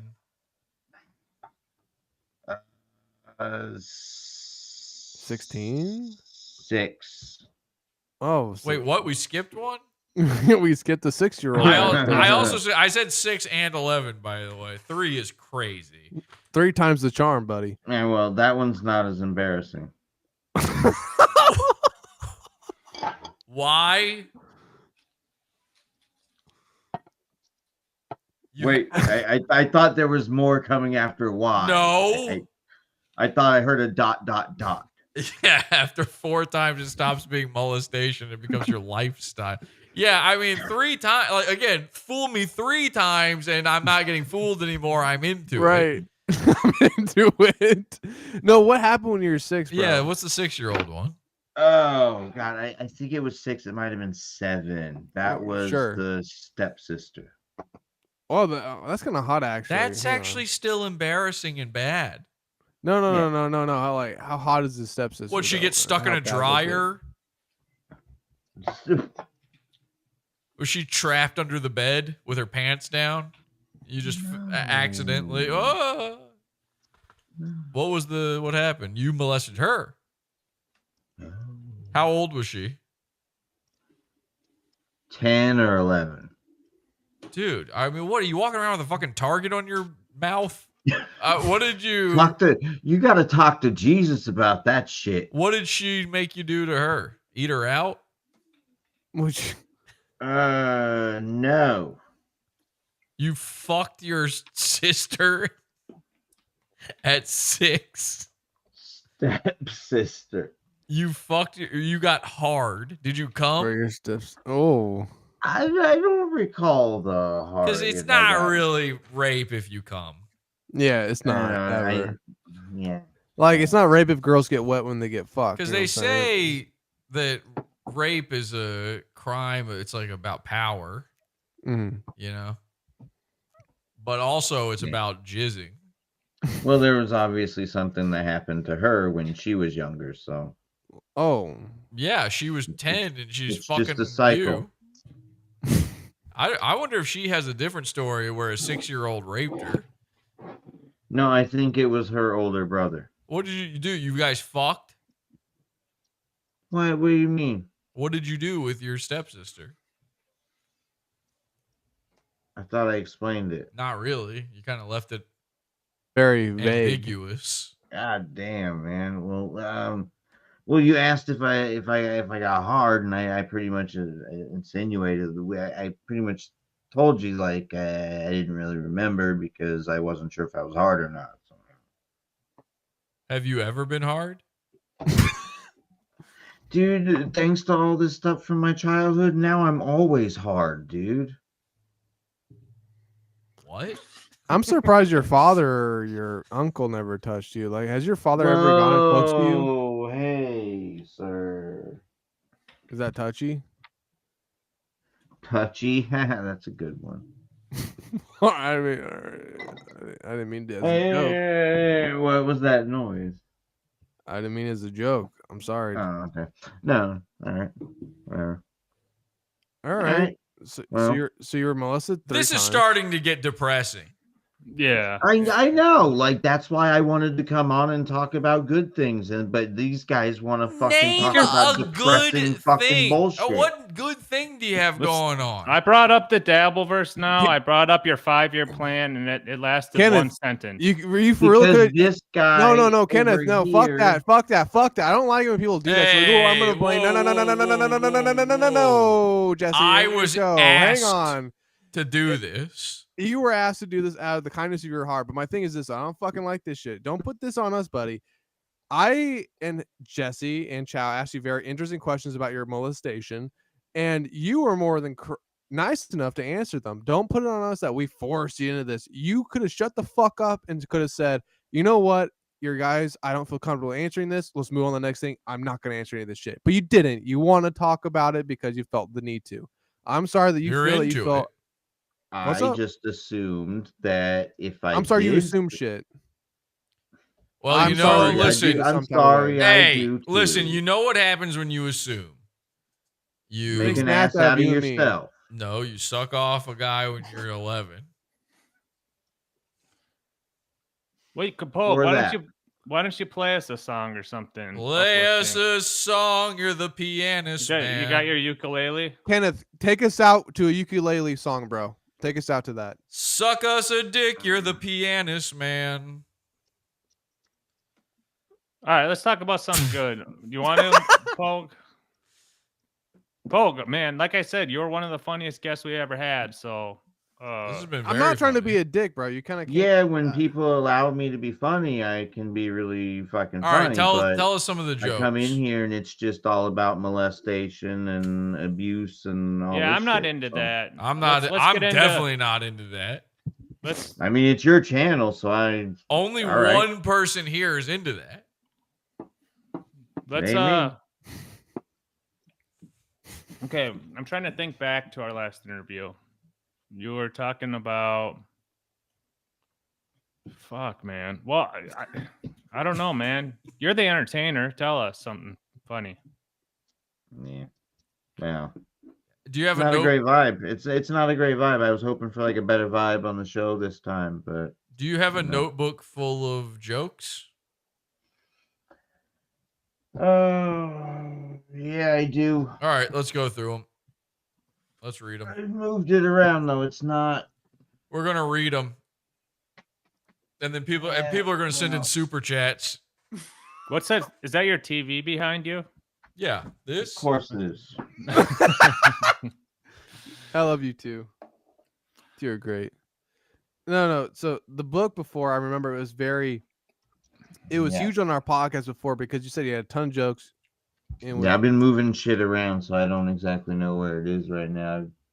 Lost the joke book again. You lost it last time too. Yeah. All right, just tell us. You gotta know some of them. Just tell us some jokes. All right. Well, you played some of that bullshit earlier. Oh boy.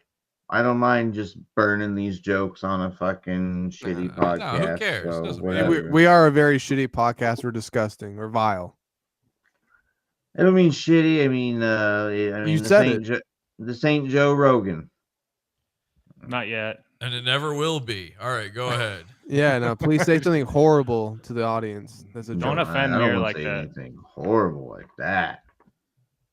Roast us.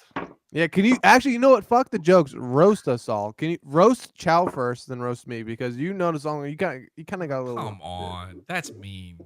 Nah, yeah, you're right. I don't want to be roasted. He Do it. Do can't. one of your stand-up jokes. Yeah, well, no, I mean,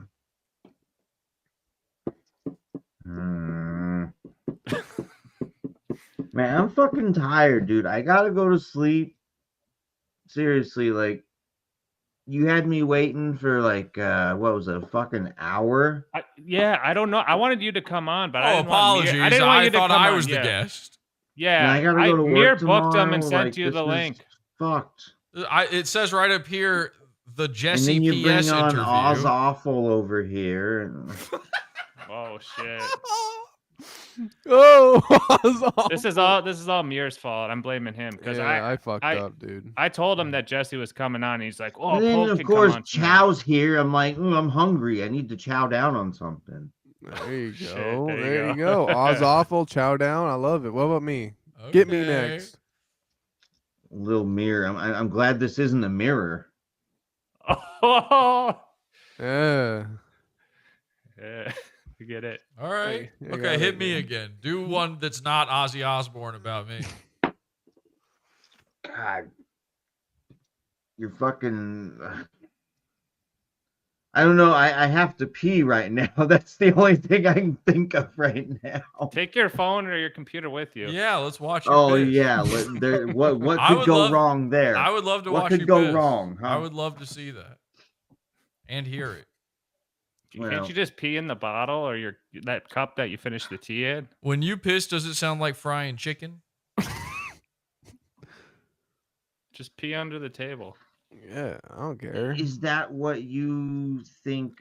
This show is women dirty. It's sound bile. like, It's shitty. Women peeing sounds like That's what it sounds like when my wife pees. the splatter, right? Yeah. But when she poops, it sounds like this. Yeah, little rabbit pellets. Mm-hmm. Yeah. And she doesn't even have to wipe after. Saw it. I lucky, can just lucky. eat that shit up. What? Think you're gonna eat my wife's shit? Yeah, I'll do anything at this point. Anyway. Really? Anything? Like even what Kenny did? Yeah, dude, I'll do anything, bro. I don't give a fuck at this point, man. Mir's already been to Hollywood, man. I've been to Hollywood. I stayed there a whole month. Former rap extraordinaire out in Hollywood. Hollywood mirror. That's right. Get a mirror. You see yourself in the reflection. Kenneth, man, are you gonna roast Pot Awful? You gotta take a piss first. You're gonna take us with you. Take it. Actually, can you show us around your apartment? Can you take us with you? No, can't do that. Show us around. Can you freestyle or something? Do you have any bare walls we can look at? I have plenty of those. What happened to the McGregor poster? Do you have? Yes, show me the McGregor poster. I got to see because McGregor just did Roadhouse. I want to see the representation. It's not here. It's not here. You didn't take the McGregor poster when you moved out? Mm-mm. Nah, shit. She kept it. Of course she did. Mm. All right. So... Well, Kenneth, I did enjoy you. I'm Hey, sorry that I double what booked she you did, guys. I didn't mean to do She sent me this. this rabbit here made of jade. Can you Oh, smoke nice. it? No, it's stone. Oh, I wish. How much is that shit worth? yeah. Why do you pretend to be Irish? I'm Scottish, Irish, German, English, American, or however you would say it. Yeah, but you pretend you're Irish. I don't. Bro. The fake name and the fucking flat cap and the Yeah, liking it's not Connor, the- like all the- right, fake name. All right, that's fine. liking Conor McGregor, and like at making Yeah, I mean, who likes him anymore, right? making that your personality. My personality. You're wearing No, a flat cap. Obviously, that's your personality. God damn it. What's that? What does your shirt say? You went out of focus. Yeah, I know. What is that? Fucking Terror? What? What's the rest of it? What is- terror. What does it say under that? What's the blue Pain text? and power. Pain and power. Pain into power. Pain And into what I is believe that? that. Is that a band? What is that? Yeah, it's my favorite hardcore band. One of them. Okay. What's your other one? Hate Breed. Yeah. Do you like System of a Down? Wake up! Wake up! No, honestly, I got a question for you though, bro. Pub. I mean, Kenneth Pogue. So He called you pub. You're so pretending to be Irish. He called you pub. It's fucked up, bro. Just call me Dive Bar while you're at it. That's a good joke. No, it's not. Don't tell him that. Yeah, Well, it for was. Fuck you. That was a It was good quick. one. It was quick. That was a good one. I mean, yeah, okay, it was quick. Where was yours? Well, all right, say something and I'll say something quick. Ready? Something. It's not. It's just because it was quick doesn't mean it was good. Told me to say something. Poe, can you make some noises? do something. Okay, hang on. So Jesse, Okay, yeah. you're a very on guard, I would say very quick-witted person. On personnel. guard? What, like a sword fighting or something? No. You're just very quick-witted and you're very on top of things. Well, I mean, let's not. After all the molestation talk, I don't know that I want to be called on top of things, but all right. But you see our guest Kenneth Pogue here, and he's also Kenneth Pogue, right? Kenneth Pogue, and Kenneth is on a trajectory. You're trying to do your own thing. I guess trajectories can be downward. That makes sense. Sure. Right. But you've gone through the highs, you've gone through the lows of. So comedy. you're saying I've already reached my peak, and then now the trajectory is downward. That's what fucking Pot Awful over here is saying. He doesn't know you like we do, bro. Sure. No. Like Kenneth was an OG on our first episode with him. He was insane, and he's insane right now. Like you're killing it, bro. You are killing it. You're even sober and you're killing it. No, you're looking way healthier for sure. Yeah, I can see the color in your face. But my thing is this though. Which color? So I am pale. I'm very well because you're Irish, but no. But I'm sorry, Jesse's probably Eastern European or some garbage. But anyway, oh yeah, like Eastern Hemisphere, like Ray DeVito says. Are you crazy? No. But what I'm trying to say is, Kenneth, Jesse sees you in this light that you're somewhat of a broken man at this point. He doesn't understand that you've been at great heights and you've been at low points, and that right now you're at a 5-year sober plan of growing and competing in the podcasting market. No, you could be. You're an up and comer. That was exactly what I guessed when I was guessing about him. But go ahead. I have my own plans as far as the podcast. All right, plan number 1. You're trying to get on Levy's network, aren't you? No, I'm not talking about it as far as the plans go. I'm still building. I'm building all the. You need to speak plans. it into reality. It's the secret. I got a vision board up here. Have you ever heard of The Secret? Yeah, I got a vision board up here. So you know what secrets are, and you still told everyone that you were molested. Well, he's a comic, so who knows if it's even true? You know, he might just be doing it for the comedian clout.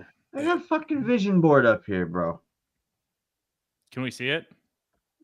No, it's like a birthday candle. If you blow it out and then you tell everybody your wish, the fucking vision board, it ain't gonna fucking come true. Don't you see what I'm saying? But is that true? Let me look up and see if other people can see your vision board. Just show us like the cusp of it. Show me like the paper where it starts to go in towards the sort of a blurred vision all right, but board. Seriously, guys, I'm gonna have to get off of here. No, we'll end it right now since you're heading out of here. You definitely upsert Jesse as the best guest tonight on his own. I got somebody next to me here, and I would love to like yell at you as as if you guys are retarded, but I'm pretty sure this was meant to be my interview, and then you. No, Yeah, no. Apparently, this is all Mir's fault. He double booked. A double book. I think he Then double why didn't he booked on put? Then why didn't he put it in the title? The title is the Jesse PS interview. It says right there. He double booked on purpose. It doesn't say anything about the molested guy interview. He knew we would just clash. He knew what he did. He knew what he was doing. I had no idea. I'm only 25 years old. I have no idea what I'm doing. I'm not attempting to clash with you. I like you. I like you too, buddy. I just feel like they asked me to say mean things, and then they started. To be honest, I didn't even know. No, don't put that on my. Don't put that evil on me. Bro. I didn't even know you were molested. Like that's the thing. I didn't either. What are you talking about? That's all you, Jesse. You're the fucked up one who wanted to get into the rape. You told me that. Like you shouldn't tell people. This is my point. I think. All right, listen. I think we all learned a lesson here today. Rape's not funny. Do not tell people you were molested under any circumstance ever, because you can never be above them after you do that. Well, you don't want to be below them either. That's for sure. Don't say below them. Underneath. Sure. Why are we looking at what a vision board is? On the bottom? No, I'm just saying it's entirely up to you whether or not you share your vision board. There's no rule that you can't share it, bro. That's entirely up to me for my stereo, my stereotype. Kenneth, how small is your apartment right now? Superstition. Oh, my room's perfect for me. Is it just the one room? But we have a big communal space, and everybody in this place is awesome. We all play music. My buddy plays guitar. How many people do you live with?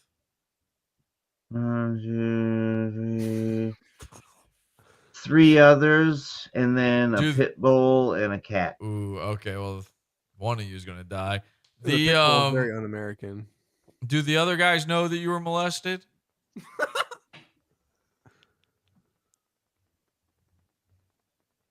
Have you told them? Have you tried molesting them? Have you had the talk? Have I had the talk? Yeah. The birds and the bees. Yeah. Have you? I don't know. Have you guys done any sleepovers yet? Why don't you? Is anybody else home right now? Yeah. Can we meet some of your roommates? That's what I'm saying. It's midnight. I'm going to need to sign off. Maybe bring one of them in right now and we can just say hi to him real quick. See, I'm better than Anthony Zenhauser. I can go till midnight. He's got to sign off at 10. I don't know who that is, but can you bring one of the other guys in and we talk to him real quick? Nope. Can't do it, guys. Why? Are you afraid they'll expose you for being fake Irish? No. Plus, I have to go to sleep. He doesn't want someone else stealing. What do you have to go to sleep for? What do you got to get up and do? I have to go to sleep tonight and then go to work tomorrow morning. Where do you work? I work at a place. Well, I work at a place and I do things. And I thought you made jewelry. Well, yeah. No, he works at like a real jewelry place. He used to stream from there. It's pretty dank, actually. What, like dingy? Well, that too, but also cool. Kenneth, you were amazing. Jesse, honestly, it was an honor to have you on, sir. Like it was? No, it was. It's a good show. You amazed me beyond terms. You're so great. Merge and you are basically almost on the same level, in my opinion. You guys are both okay. Come on. You gotta wait till the end to hit me with an insult like that.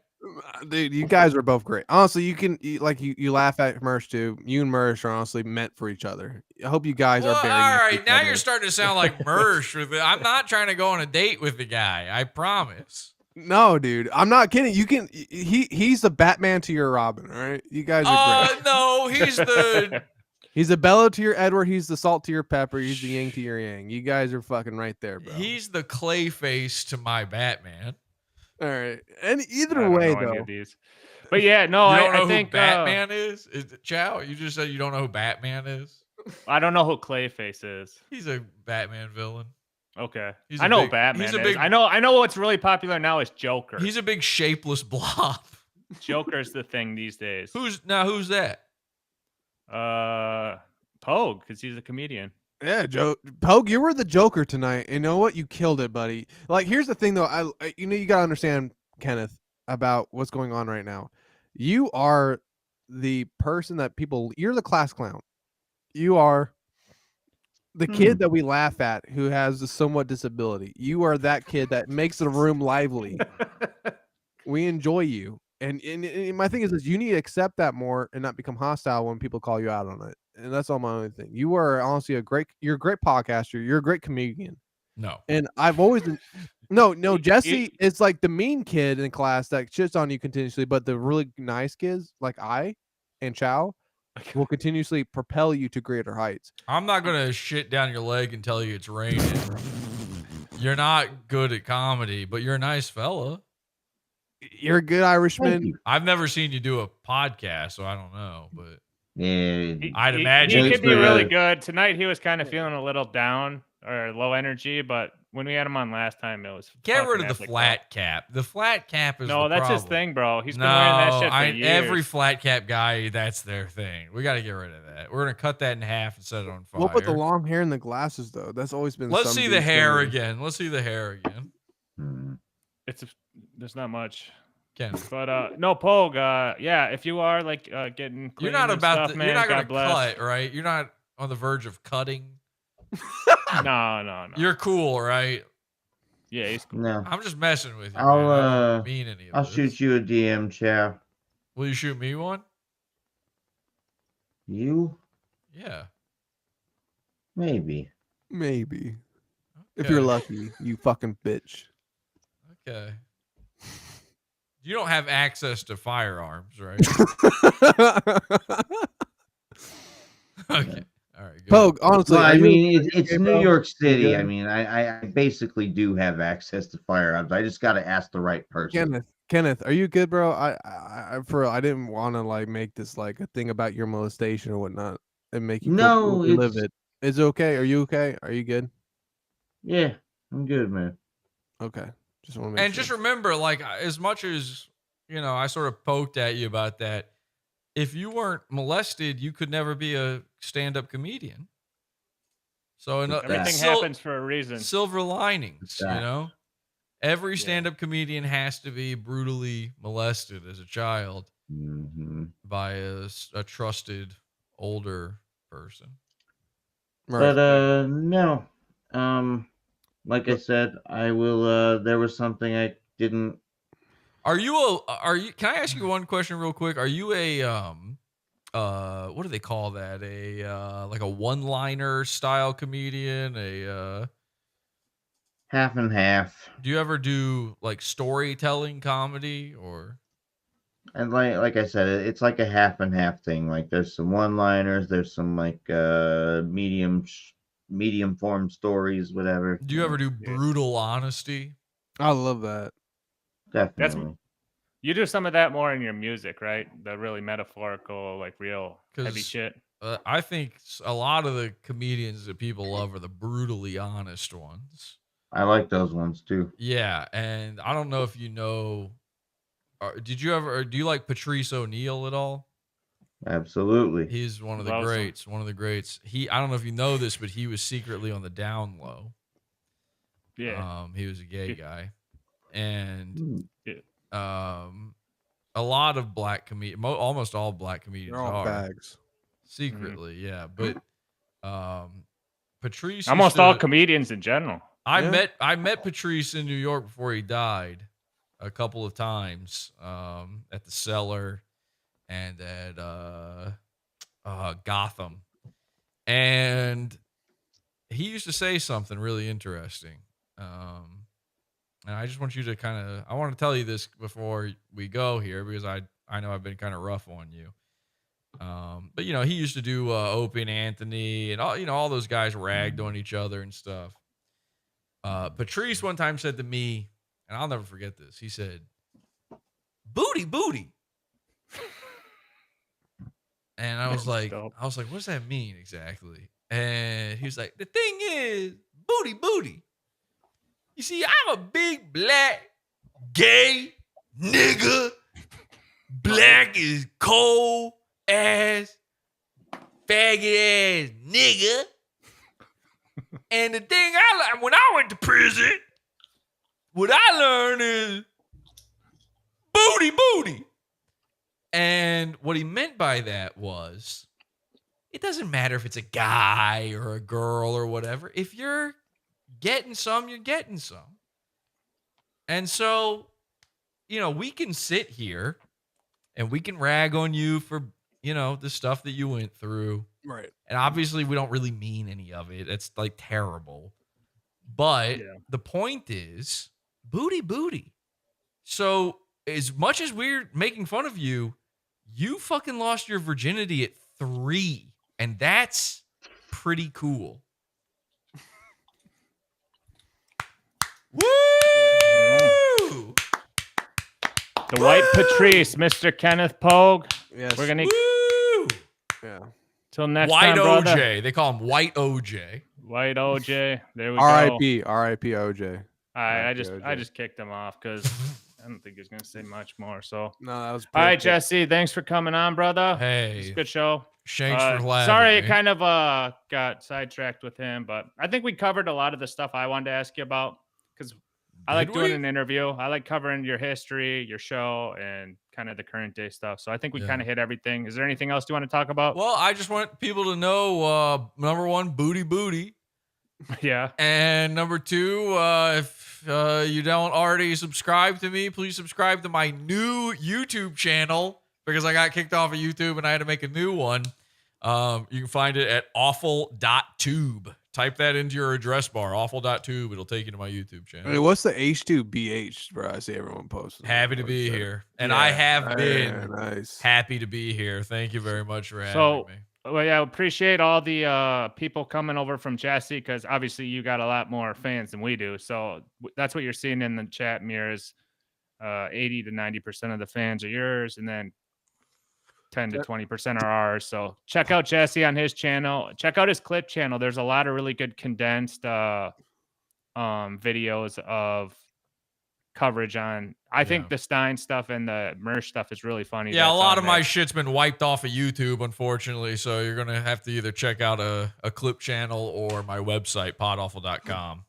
So there you go. And you can follow me on Twitter at podawful or my backup account at the N-word. The N-word, yep. So he's got you can find him on Twitter causing mayhem all over the place. And yeah, Jesse. that. And I send nudes too. So if you want to hit me up in the DM, I will. We got Kenneth, tons of groupies in here.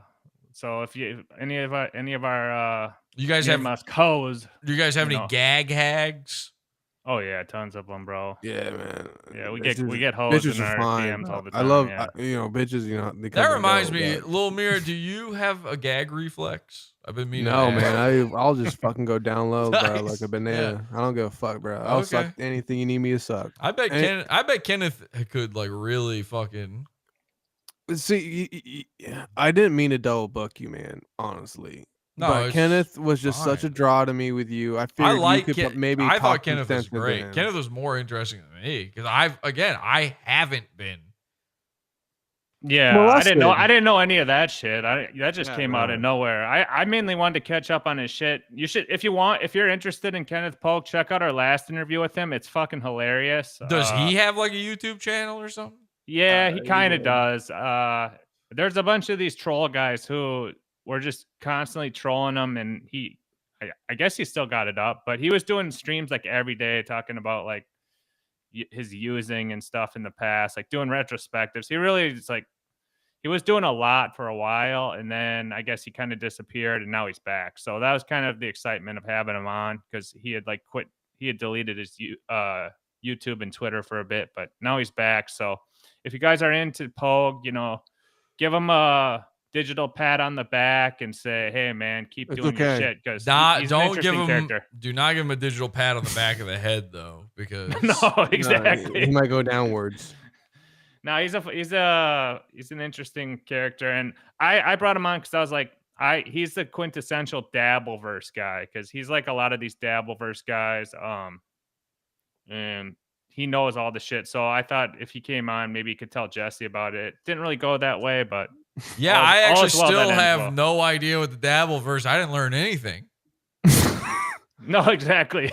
And there's not much to it. He kind of summed it up. It's like the same shit every day. And I kind of told you it's just people fighting all day. So who should I, if I'm going to get into the Dabbleverse, who do I check out first? I don't even fucking know, bro. Yeah, what's the first thing I look at? So there's like these shows that cover it, which is like Patrick Melton, which you know, okay, Melton, I've seen him from Red Bar. But he's kind of focused in one avenue. Then there's like this puppet guy who's like and wears a wrestling I've mask. seen the puppet. I can't do that. I can't. And I'm a grown man. So and then Win by Two, you've seen him before too. I just found him. And so I've been on his show a bunch. And wow, that's an incredible Win by Two. That is wild that exists. That is crazy. I know I said that shit about Red Bar earlier and how he thinks he invented clapping, but holy shit, Win by Two, what are you doing? You can't just. You can't. But he's a good guy, bro. He's a good. Be sweet, bro. He's an insane. He does the best Mike David impression I've ever seen. It is. He's gonna hate you for saying that. It man. is Be sweet. Dead on. I mean, he's got the mannerisms, the fucking cadence, the voice. It's everything. It's crazy. But he does. He covers the. Is he okay? Is he all right in the head? Because like he's an impersonator. How do you just do? I mean, it's usually when a show is being called a Red Bar ripoff, I'm like, okay, cut out the middleman. It's just Opie and Anthony, but or Man Cow. But Win by Two is like that guy must be fucked up or something. He's retarded or something because like he's just doing Red Bar. The funny thing is he doesn't know. I think he's watched Red Bar, but he doesn't know any of the old Red Bar shit. Yes, he does. No, he doesn't. I have only watched his stream one time.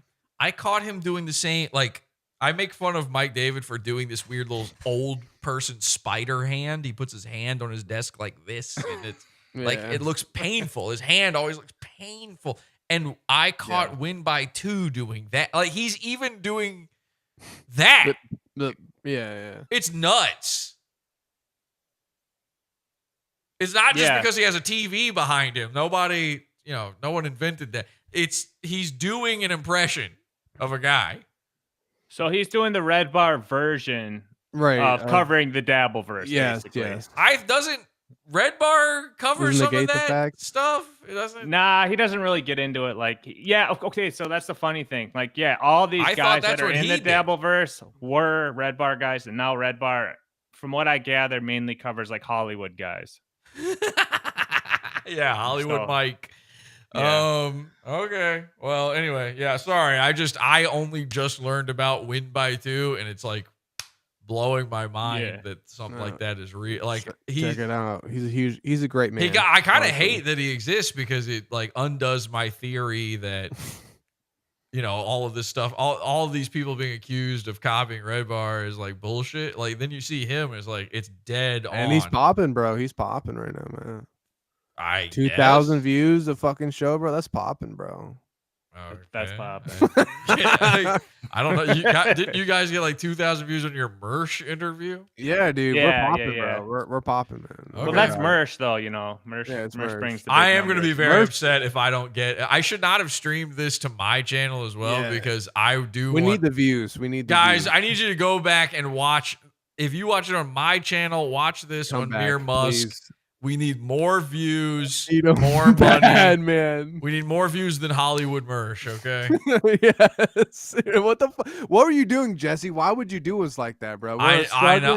I asked Chow ahead of time. I was like, I asked Chow ahead of time. I was like, do you guys care if I restream? Because I haven't done a show in forever. I needed to do something.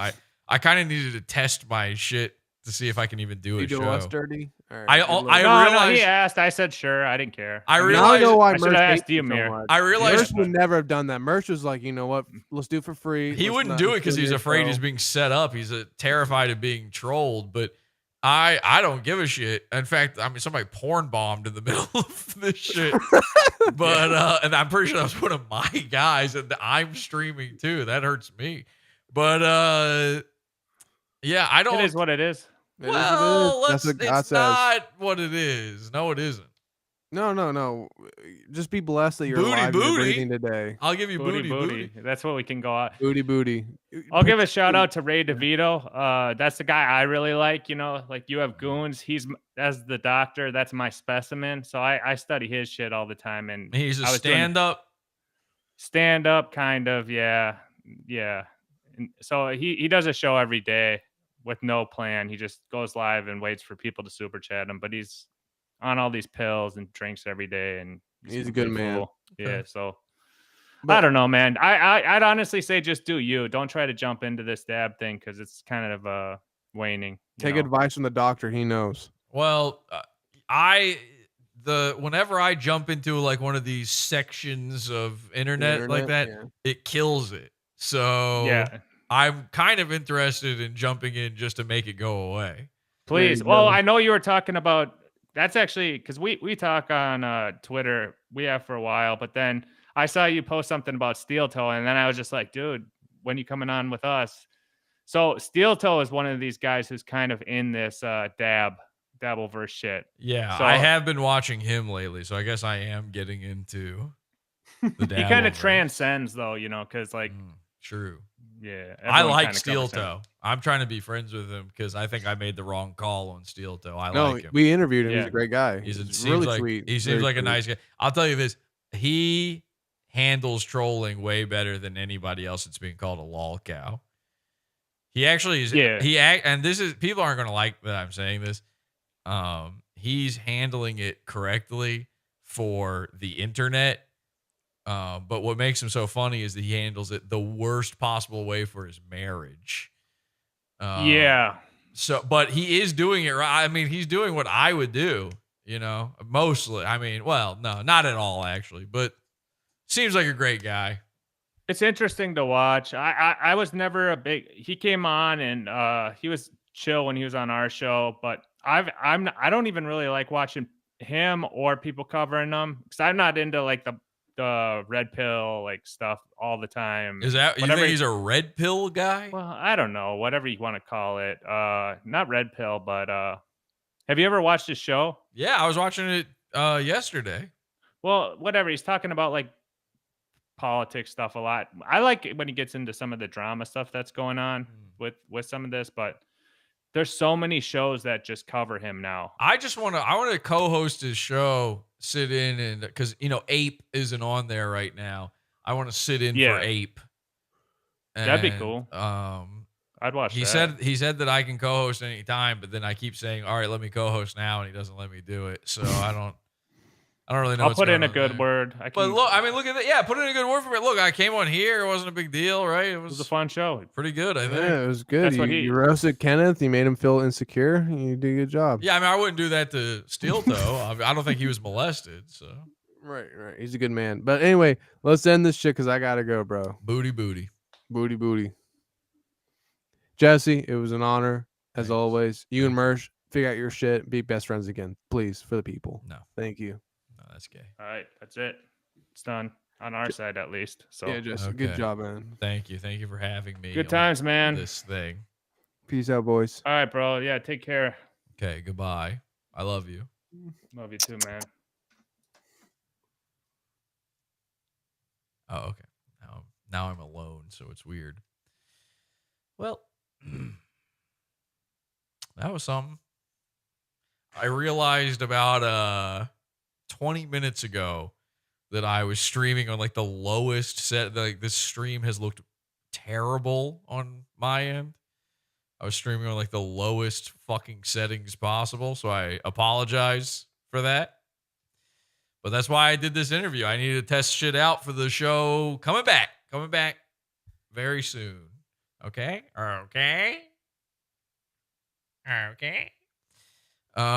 So sorry. I got to figure all this stuff out again. I didn't even know if my mic would work. I just plugged it in. There's a lot of stuff going on. Guys, there's a lot of stuff going on. You're going to be very, surprised by some stuff. Okay, there's a lot of surprises coming up, so sorry for the wait. What do I do now? Outro? Do I do the outro? What do I do? Yeah, I'll do the outro. All right, bye.